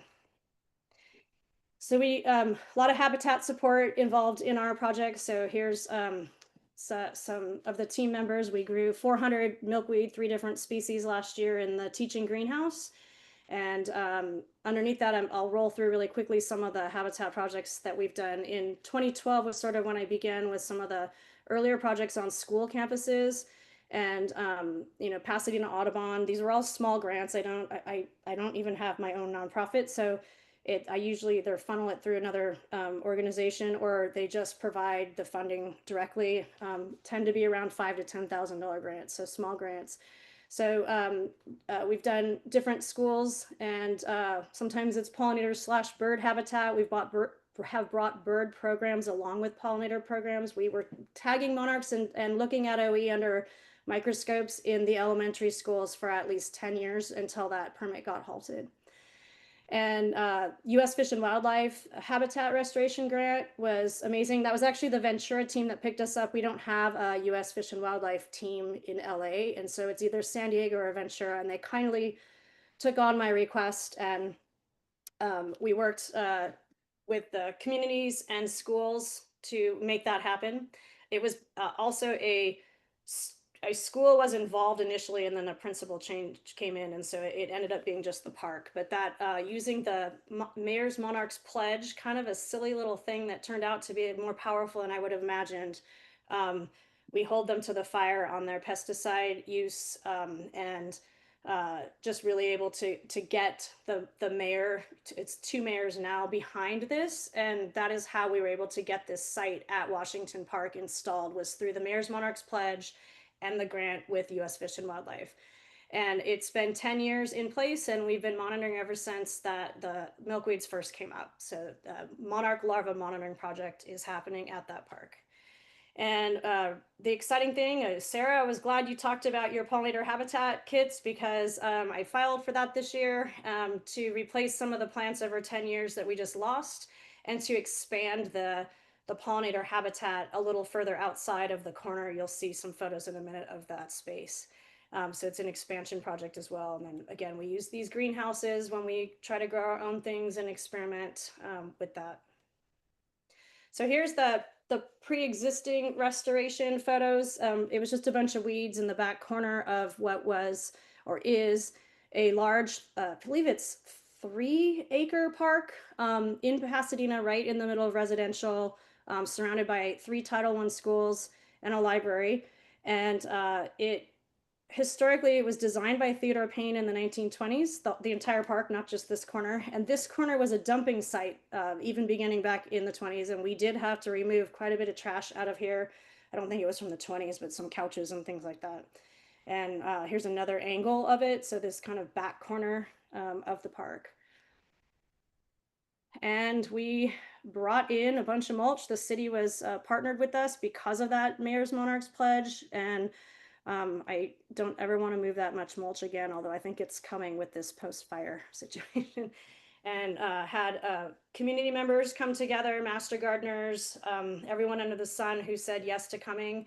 The way I get people to my projects is to invite them with like an education station. So I usually have some sort of like outreach booth and promote that they can come learn something while they're helping support a cause. And a lot of the people were neighbors to the park. And this is, so this was 2015 and this was 2017. And over the course of years, milkweed changes, right? It's growing underground. And so it has had its weaker years and its stronger years, but it had grown. So 2017, 2 years later, we were able to tag monarchs on it, even a year after its installation, and start monitoring cycles. But it had grown at one point to about 30 feet long and about 12 feet wide. It's no longer that big, but that was when it was at its height. And then now we're kind of moving into this focus of monitoring milkweed and the cycles in the burn scar. So there were patches that we knew back in July of 2024 that we were monitoring there. And because it's the same habitat, we were able to collect the endangered crotch bumblebee in the same site that we were counting monarch cycles on these plants and watching monarchs fly around. So the goal is we will be up there tomorrow for our first official survey with the county, and hopefully we'll see some milkweed rising and some monarch activity and maybe catch some more bumblebees there. They are very fast post fire recovery rapid grower. I've actually monitored some of the narrowleaf milkweed in Malibu at the overwintering site in Leo Carrillo post fire, and it was one of the first that came back up after the fire. There's a lot of the invasives, mustards and whatnot, but that milkweed was like popping right up through there. And the milkweed this year post fire was March 1st that we saw poking through ashes in gardens, people's home gardens. And so this is the main project where we have most, where it's spread out because everybody can do it. You don't need a special permit. It was the perfect way we were already doing this. I was a trainer in 2015 for this, but it really was the perfect way to let go of we are no longer rearing monarchs for science, and you don't need to do it. You can do this. The monarchs are doing quite well in your own yard, and get rid of the cages. It's a pain in the butt. I don't think it's that fun. Go watch it in the wild. And so, it's building this teamwork. The observations connect us to all these roles that insects play in the gardens. Monarch Leopard Monitoring Project also has us monitoring aphid activity, which then gets us looking at lacewings and lady beetles and all the other things happening. And there's always an excitement with what people are finding when just because they went to look for monarchs, they're finding so much more. And then, we're helping the researchers. It guides the environmental policy that provides the funding for things like the Samoa milkweed giveaways, which we participate in as well. And this is just kind of a pop-up that I use during if I'm doing a training versus just a monarch workshop. I just did a 3-hour workshop at the Huntington on Saturday, and kind of trying to inspire people on, why would you consider doing this? Why are you going to spend your time out there? For me, it's easy to say, like, why wouldn't you join this? But some people need to really understand. So just kind of a list of things here. People can do this wherever they want, wherever there's milkweed, or incidentally, right? I always say, hey, if it's not your thing, but you're sitting at a restaurant and you look over and there's a milkweed plant, like just snap a photo and upload it. You can do an incidental sighting. And we use a lot of guides.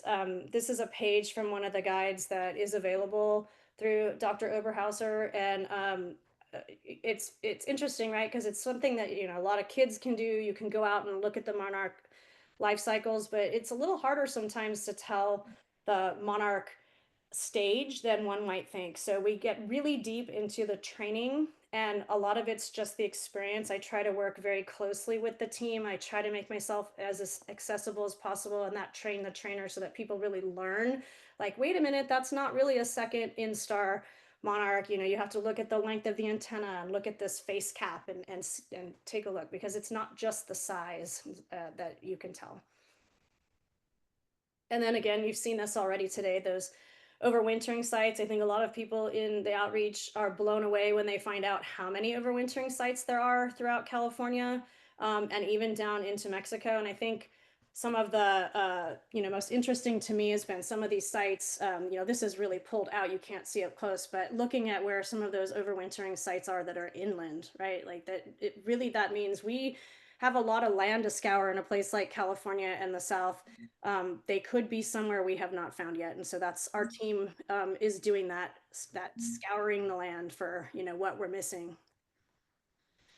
And this early breeding zone, I call it LA County Early Breeding Zone. This is Xerces page, has been a really helpful graphic for people to understand. I just had a call yesterday from a woman panicked that she didn't know she shouldn't grow milkweed because she's less than a mile from the overwintering site. And so, people don't really understand, well, what can I do? Then I can't do anything. And trying to get people to grow those nectar resources is a really big deal. And I think this graphic really helps explain how it works, especially in the spring. And again, this is what we're trying to learn. We don't have a lot of data on what's happening. Like our monarchs just returned here when we have ample milkweed. They just returned 3 weeks ago. And in the fall, it was a hard stop the first week of September. They just up and left with milkweed everywhere and the cycle stopped and they did not come back until 3 weeks ago. And when they came back, it was like, boom, the plants were covered with eggs and first instars were within a few days. So where were they in between that time frame? I think some of you might be monitoring some of those sites, but it's good for people, more and more people, to see these maps and why it matters that they get in there and start looking. And this is one of the older tags, the way we used to do it, this, handwrite everything out on these old forms with these, I think at one point the tags were this purple color through Dr. Villablanca's tagging program. We know with the Eastern population that monarchs generally are going in generations, and that they can fly. They have been known to fly 2,500 miles to Mexico, but it's more often generations, where here we have a lot of monarchs, and we know from tagging that are flying directly from where they're tagged in other states. So hundreds of miles without generational cycles to get them here. And you've already covered, Sarah, the going into the diapause for the winter. And these are some of the current tags that you would see now. So Pacific Northwest is one of the largest tag recoveries, and also the Washington State tags. They tend to be the white tags. And then the tags below are these orange tags from Monarch Quest AZ, and our current tags are blue. I can go back to that photo of one of our tags if it doesn't come up in a minute here, but this is what you're looking for when you're out there. In terms of paper tags, there just aren't that many because the permits are really hard to attain right now. So most of them are out of state, and even we're able to tag here, but the tagging program is out of state. So most of the tags are coming from Arizona, meaning from Southwest Monarch Study. And then you covered a little bit of that tracking, but here's the blue morpho tag just to see it up close. I don't think these QR codes are working right now, but I know Sarah covered this a little bit, so I won't get into how this all works, but what I can say is that our teams, when we went out into the overwintering sites and when we were out doing this like explorative, what's happening in Ojai, we were talking to residents who were telling us stories and following those stories. We would turn our trackers on just in case something pinged. Even though the numbers were like devastating low by the time we were doing that, we thought just maybe. So we will do that again this year. We'll be turning our trackers on. We're not really in that season right now, but if we're up at Hopper Mountain, say in September, for sure we'll be using these, turning our trackers on. And then I can't ever give a talk without talking about my friend and colleague, Joe Billings. He's the one that runs the Monarch Quest AZ out in Arizona. He's a solo tagger. He goes out into this very specific wild place that's hard to get to. It takes him a whole day to hike out through kind of some difficult terrain and tags a bunch of monarchs. And he does this during the season. And his tags have been found in Mexico and in California, up and down the entire coast of California, when he has tagged them on the same day. So I'll just say sister monarchs tagged in the same space in the same day, flew to two different parts. Went to the eastern overwintering sites or Mexico and then went to California. And this was one of his remarkable tag recoveries, and it's up in your guys' area. This particular tag, it was found 20 days after he tagged it, flying 535 miles, and it flew into a window of a high school biology teacher's classroom. He just updated me the other day. I said, "Hey, I'm giving a talk. I'm going to use this slide." And he said, no, it didn't just fly in the window. It landed on the teacher's shoulder. So pretty exciting that, something like that happened. It was the Monarch that wanted to, I think, make the news. But he has had quite a few tag recoveries for being a solo show. And then I have to bring this up because I feel like I think you're all here, you're all professionals, and you're probably used to hearing some of the things that people are doing that, they think they're helping and they're collecting monarchs. They don't know or they don't care about bringing monarchs into cages to rear them. They think they're helping build the population by trying to save every monarchs. And so in my talk, I tend to focus on the taconid fly heavily. And really, I tell people, you're going to start with me today, and you're going to tell me the fly's a devil, and you're going to leave wanting that t-shirt in the drawer with your monarch t-shirt, right? So I have gained such a appreciation for this fly when I reared them for Project Monarch Health over the years. And some of the things learning about it that I try to share with people is, just talking about how only 3 to 5% of monarchs are meant to survive. When I say meant, meaning that it's part of the strategy, and to try to give people a sense of what that is I tend to use kind of the rabbit analogy, right? Like there's lots of rabbits born because you're going to have lots of loss from their predators, from the birds and different animals that eat them. And so it's kind of the same with monarchs. Like they're going to have predators, there's going to be loss, and the taconid fly is one of those. But what they don't know is that taconid are an efficient pollinator. And so I like to explain to them that monarchs are an incidental pollinator. They're floating around, they're dainty, not dainty like weak, but like the way they fly, they float, they land, and they pollinate just because they're moving kind of slowly from plant to plant. And so when I was rearing these taconid flies that were eclosing from the monarch larva, I would sometimes have 10, 13 taconid larvae that would eclose out that I would then rear. Sometimes they were multiple species from one caterpillar.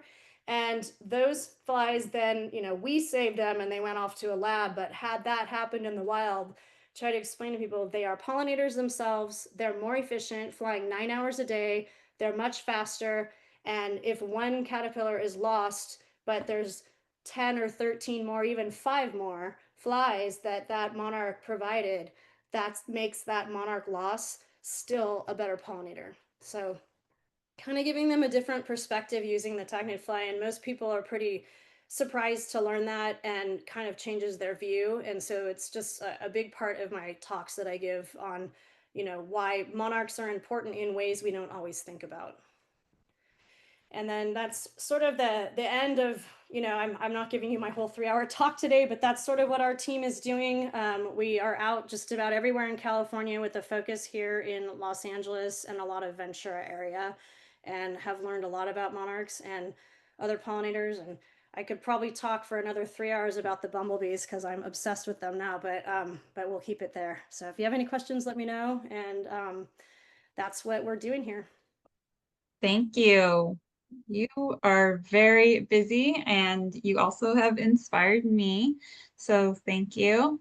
We had a couple comments and questions come in through the chat. First is, how do groups collaborate with you if we're located in Ventura County? Like, who should we contact, and should we have an idea in mind of what we want to do? Yeah, I mean, you can contact me. I manage the team. The team is sort of a master gardener where it starts, and then it branches off into, it's not limited to anybody. I have contacts in Ventura area. So the team that I went up to Hopper Mountain, I actually met them because I used to do work with the Condor, Friends of California Condor, and that's why they have access up there. And so that's sort of my contact in that area. Dana, who's with Taranga Wildlife, is now in Thousand Oaks area, so she's a little closer than when she was down here. So I also, we have a pollinator team through her as well, and so that's another angle that we can go at. But if you're looking to start any of these projects there, or learn more, or you want workshops or whatever it is, you can contact me. I would say myself or Dana. And then if it's something where you want to get out and do some of this explorative field work, which has been some of our most exciting work, it usually comes with collecting bees and monarch data. We don't limit one or the other. Then you could come and do that work with us, and that would be through somebody, a friend of mine, Martin, who really knows that area and lives in Ojai and has been studying monarchs for about 20 years there. So, but yeah, contact me if if you want to look a little bit more into Turanga wildlife. I highly recommend that. Dana does a lot of good work. Her angle is more on the wild urban interface, coyotes, keeping cats in catios. She runs the catio tours every year. And then we do these tracking field trips through different parts of California.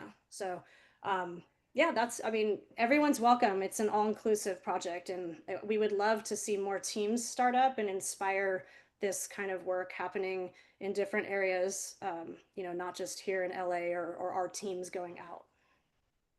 Great. My coworkers had a comment. Where in Ojai are you surveying? And do you have a website or way that they could get involved in the Channel Island surveys? So the Channel Island surveys right now, so it's complicated because of the changes going on with the federal government. I don't know how many of you have been out there this year, but there were already changes when we went the first 2 times in spring, and like the last trip we went in April, like the rangers weren't even there. So I was trying to find someone to show my permit to, because that's the protocol, and they weren't there. So we have booked a trip that is now full. Like that trip is full. You could attempt to try to get a boat ticket if they still have one, but through Turanga, they've filled their seats that she manages all that side of it. And then you can always join us if you can get a ticket. I just don't know what boat availability is to get out there. Or if you know someone with a boat, you're more than welcome to join us. That will be, I believe it's the 26th and 27th. It's right in the end of the month. And we were trying to be strategic about when those monarchs might be, closing and entering diapause, so that we could get tags on them if they were, to be the overwintering monarchs that might, or if we're catching them and they're there already a little early. It was kind of a hard time frame to pick, but the reason we don't have plans to go back after that, we're watching closely, is that it's beyond rumored. It was announced that the federal government is going to, I don't know if the word is closed, they're going to remove several islands from the Channel Islands National Park, and they're dropping their contracts with the boat that takes you, the boat company, and that I guess without a technical term for it, like closing the island, like there won't be anybody there. So we don't know what the future is. We purposely tried to sneak this trip in so we could get tags on the monarchs, but we would love to have more people. If anybody has any connections, we're thinking maybe we start to roll over and try to get a hold of somebody at the Nature Conservancy, because that island, Santa Cruz Island, has a section that's not owned by the government, and maybe we could explore that area over there. I know Leif Richardson with Xerces for the bumblebees has been interested and very, very excited that we've been collecting bumblebee data out there as well. So that's sort of our next angle, is trying to figure out if we can shift to the other side of the island. But yeah, I mean, if there's any way we could get more people, I think more people the better. People that can help photograph, help document, even if you don't have the permit to tag, and to help count monarch larva cycle if we're seeing them. There's an abundance of milkweed there, especially in August. Although last year there were at least 50 to 100 monarchs flying around and those cycles on the milkweed. So super interesting location. And then the other thing that we're looking to do is to come back and do the shore side, right? So if we're tagging on the island, let's get some tags on, in early fall, well, before the overwintering start to fill, right? So in August or early September, and get some tags on. Maybe they'll overwinter, but then it's about what happens in the spring. What are we seeing in the spring that maybe they will find our tag, in Arizona because we tagged it in September, but they're going to find it in the spring. So it's all these what ifs, but that's sort of how we are looking to use our tags. I will say, I've only, in all the years I've been doing this, obviously there was the hiatus for about 5 years, but I've only had one tag recovery of my own, and it was a spring tag recovery. Leaving here at my house, I actually tagged it for an outreach that we were doing here, and it flew about 35 miles over two massive freeways out to Pasadena area, and I'm near Altadena, and it flew out to West Covina, where just by chance a woman walking her baby in a stroller chased a butterfly she thought had a piece of trash on its wing. And she didn't even know what to do with it. It was sort of a chance that I found out. She told a friend. The friend was here in Pasadena and said, "Hey, I know this lady that does that." And sure enough, she got a picture, and I was able to ID that it was my tag. However, that was in 2019 after things started to kind of disband, and nobody seemed to be interested in that tag recovery. So hey, we're dying to know where these monarchs are going and what these flyways are. We've had field trips up in Carrizo Plain where we've seen monarchs flying high over, looking like they're heading due west for a pismo, and that was in November. So those kinds of sightings and getting that documentation, I think, is really important. And we are kind of all over Ojai. I leave it up to my friend Martin, who he's been there much longer and knows the area, and he's got all kinds of his people around that have been monitoring. And so, he's taken us Lake Casitas. There's a large monarch patch there. He's trying to help work with the maintenance on the mow cycles there. But yeah, he will call me sometimes, in the fall saying, "Oh, I was out on my bike ride up there, and all these like 40 monarchs flew over," right? And I'm like, that's kind of a big deal. So we are looking to kind of build on that and get out there a little bit more. And the more people that can join us in that effort, the better. Thank you. Georgia, you have a question? Actually, I was just going to hopefully be able to give you a very brief update from the Malibu Monarch project. Yeah. And also from my site, because my home did not burn, but it is in Big Rock where 75%, 170 or so homes burned to the ground. So in Malibu, that was clearly the most devastated area. So I followed the premises of Rick Halsey and house hardening, and basically had a kind of 0 to 5 foot grass, but I did keep it trimmed. And I did pre-water before the red flag day. And I feel that my plants, I'm their person, did really well. The oaks, the sempervirens, the fuchsias, the sages, the sagebrush, a willow, island cherry. I think the hollyleaf cherry made it too. It's just down a steep hill. Buckwheat, and currant. Nevin barberry did really, really well. And hummingbird sage and Matilla poppies. I think rhizomatous plants are something that can help sustain a plant through a fire. What I'm not sure made it was my Mr. Hurd manzanita, but I don't know how they recover from a fire, so I'll have to see. And I had one loss, I think, of ironwood, but the other two survived. They're not quite as hardy as the oak trees, and they were all just fine. Never mind that we got burnt. We're here. So that is on that. I also wanted to give a real shout out to you folks for introducing me to Jana Johnson. I was able to go on her, oh gosh, what do you call it when she replaced it, restoration of the Palos Verdes blue butterfly. So that was very enjoyable. So that's my update on just the burnout in my area. And let's see, just a very fast word on Southern California Edison. This is something that people really need to be aware of. They will come in and they continue to have the same pattern day after day, decade after decade. And there's been so much experience with them just coming in and cutting oak trees. And I'm referencing their chopping off of the eucalyptus trees. I think that was 2017 that they did that. And so we didn't really find much after that. But before that, there was about 400 monarchs there, across the street from the creek. And then after Woolsey, we did see, like, it was so sweet, some, how they sprout at the bottom when they've been burnt by the creek side.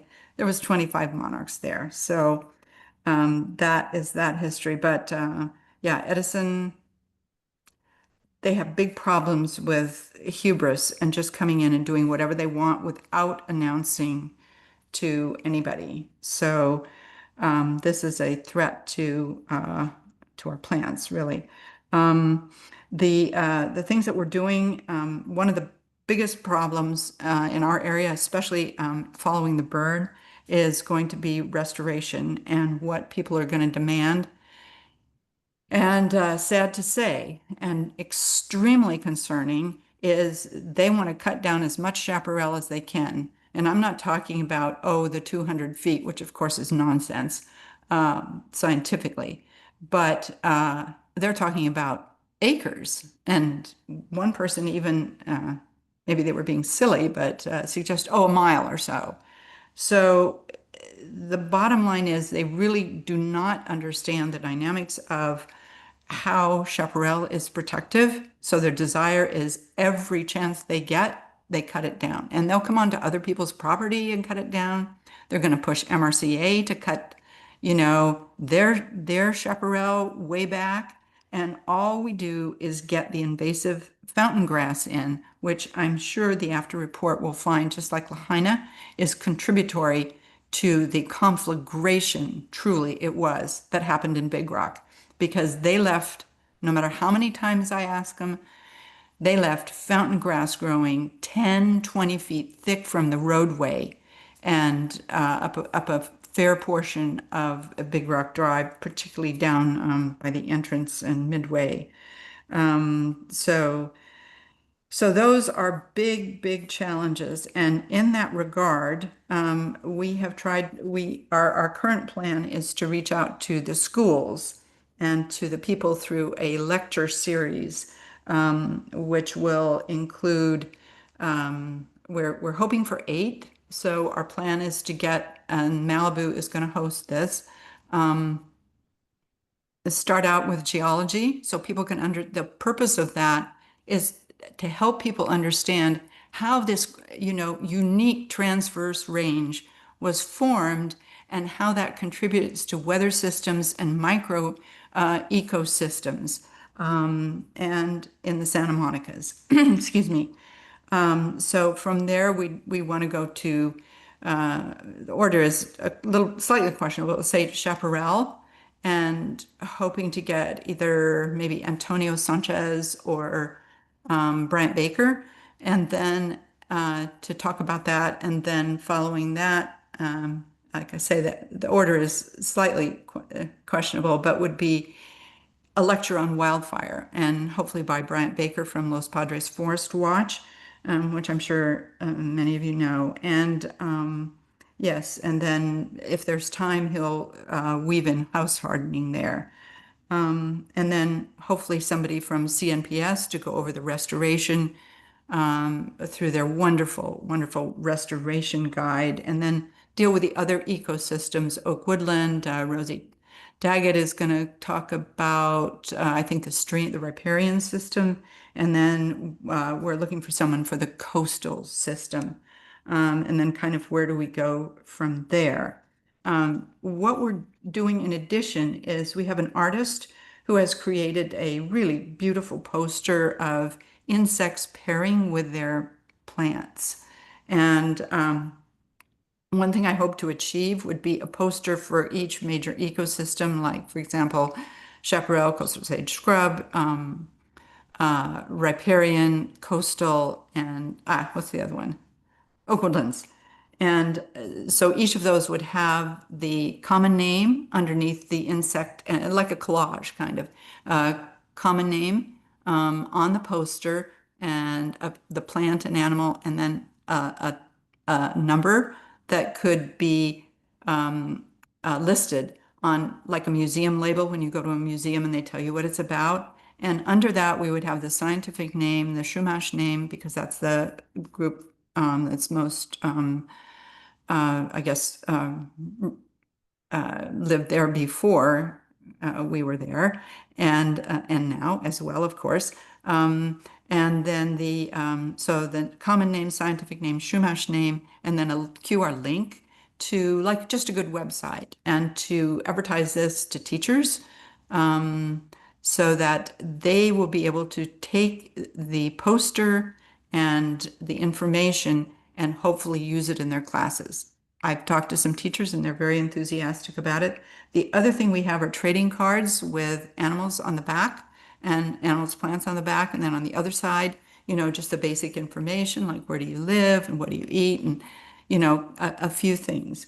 So, and those, we have a separate bunch of trading cards in general already made, but we would like to make them specifically for the posters so that teachers could use them in classes.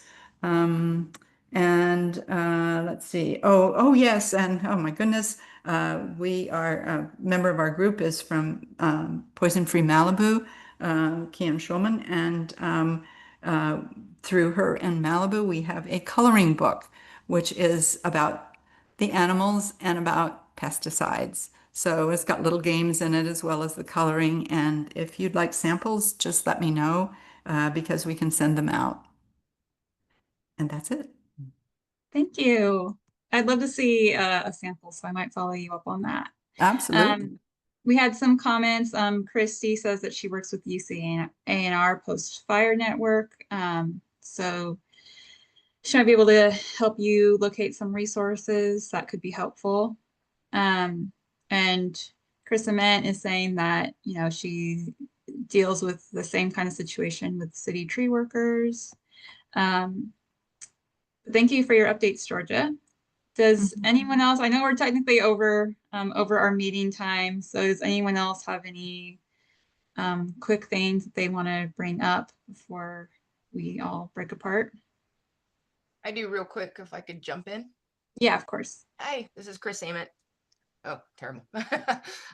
So real quick, great presentation, especially Christy. I think I need to talk to you and get on board with your team. I wanted to go over some of the things that I'm seeing as my own nonprofit and not part of, highly funded grants and things like that. I see a lot of more what the lay people are seeing in the community. One of the things I've been going to the city council meetings for the Ventura general plan, which is going to be a big deal. And Sarah, thank you for writing that letter. Sarah from Xerces provided a letter that I read when I go to these meetings. It's a 25-year plan for the development of Ventura. It's everything. It's mobility, it's land usage, it's parks, everything. If we don't get any of these comments in there and get them to understand that we need to save these overwintering sites where we can and preserve them, they're going to develop right through them. And I'm not talking about, the big places like Harbor and Camino Real. These are going to be Vista Del Mar. These are going to be Thill.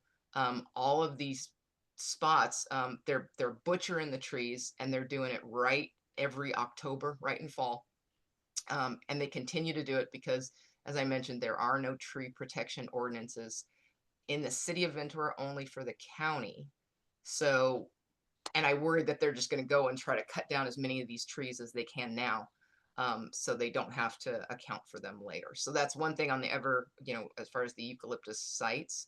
So if anybody wants to come and join and submit comment, you can just show up for a meeting. You write down your name. They usually give you 3 minutes, and it's on public record.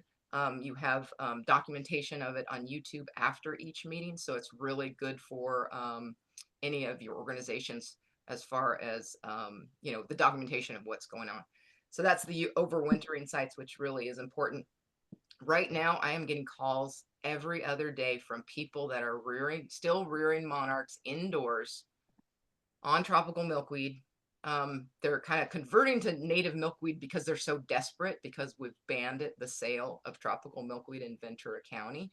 But I mean, I've got people calling me that I have 50 caterpillars. They're all dying of starvation. So this is a big deal. And this is, I think, a really good kind of just teaching lesson. If we can get more habitat in the ground, we do it right. And my focus is I'm planting mature milkweed. So I'm growing this native milkweed for at least 2 years before I plant it, and not the plugs, and definitely not seeds, because just the lay people cannot handle it. And they'll just say it died and they give up on it.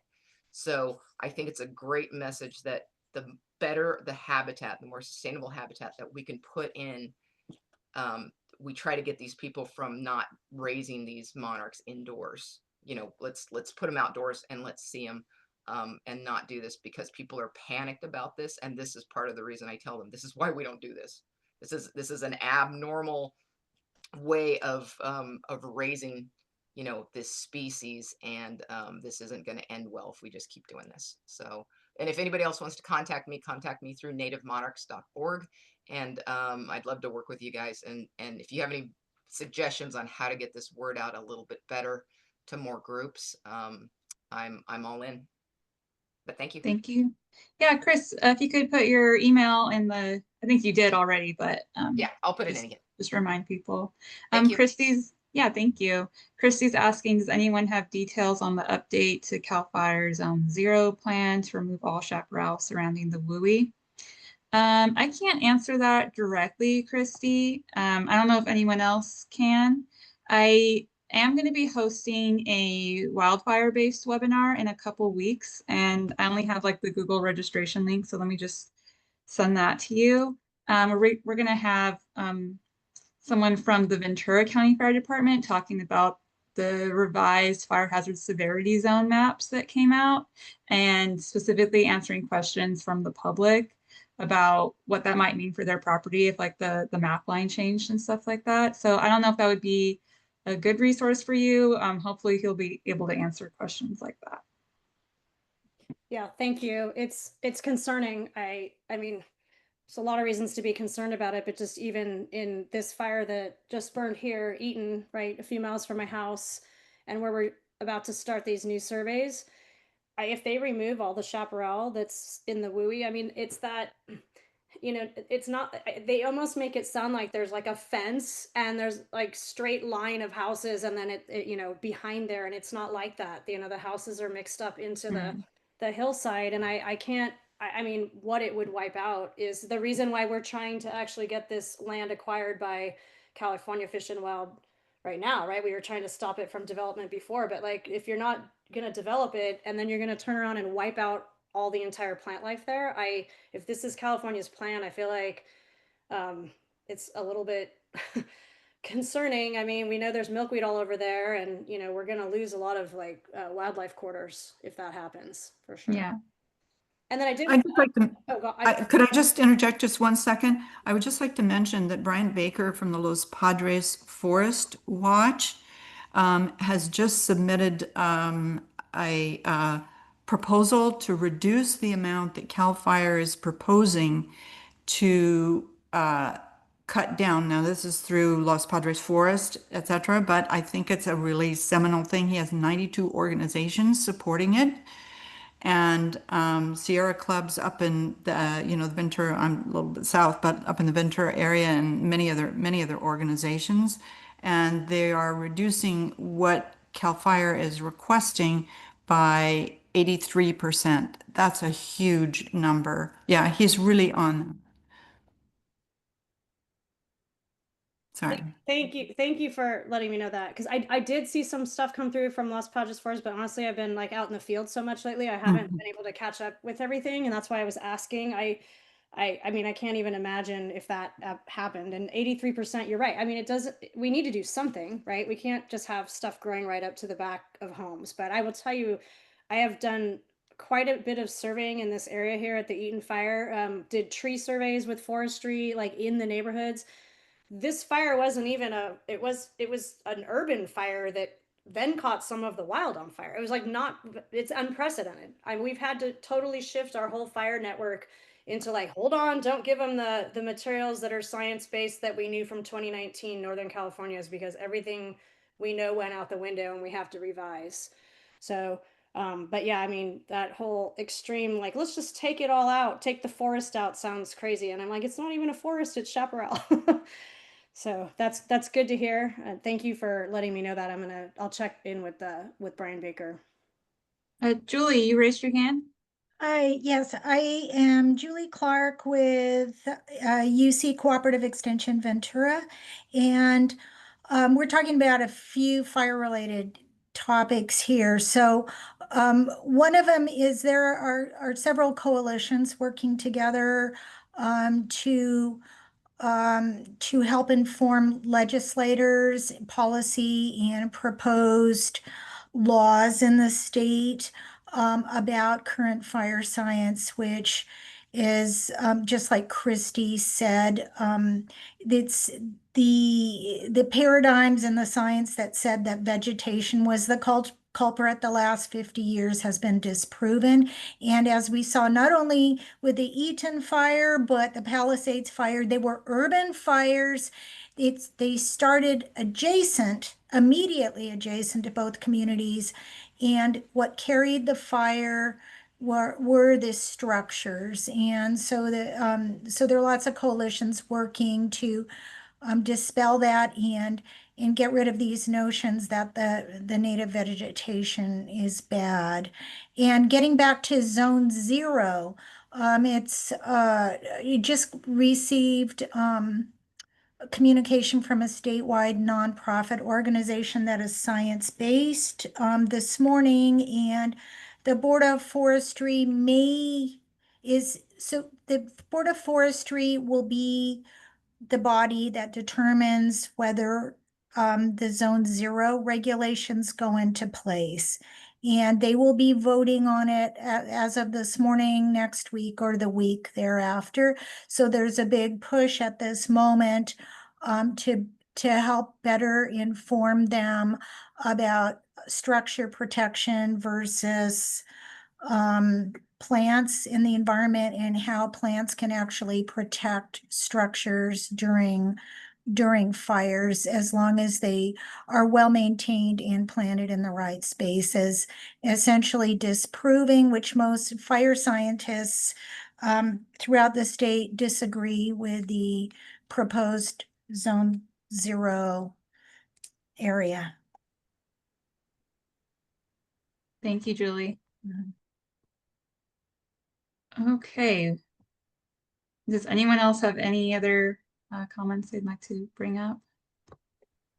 I did pop it in just commentary, but in the chat, but if you're not familiar, Julie sounds like she might be familiar, being part of Extension as well.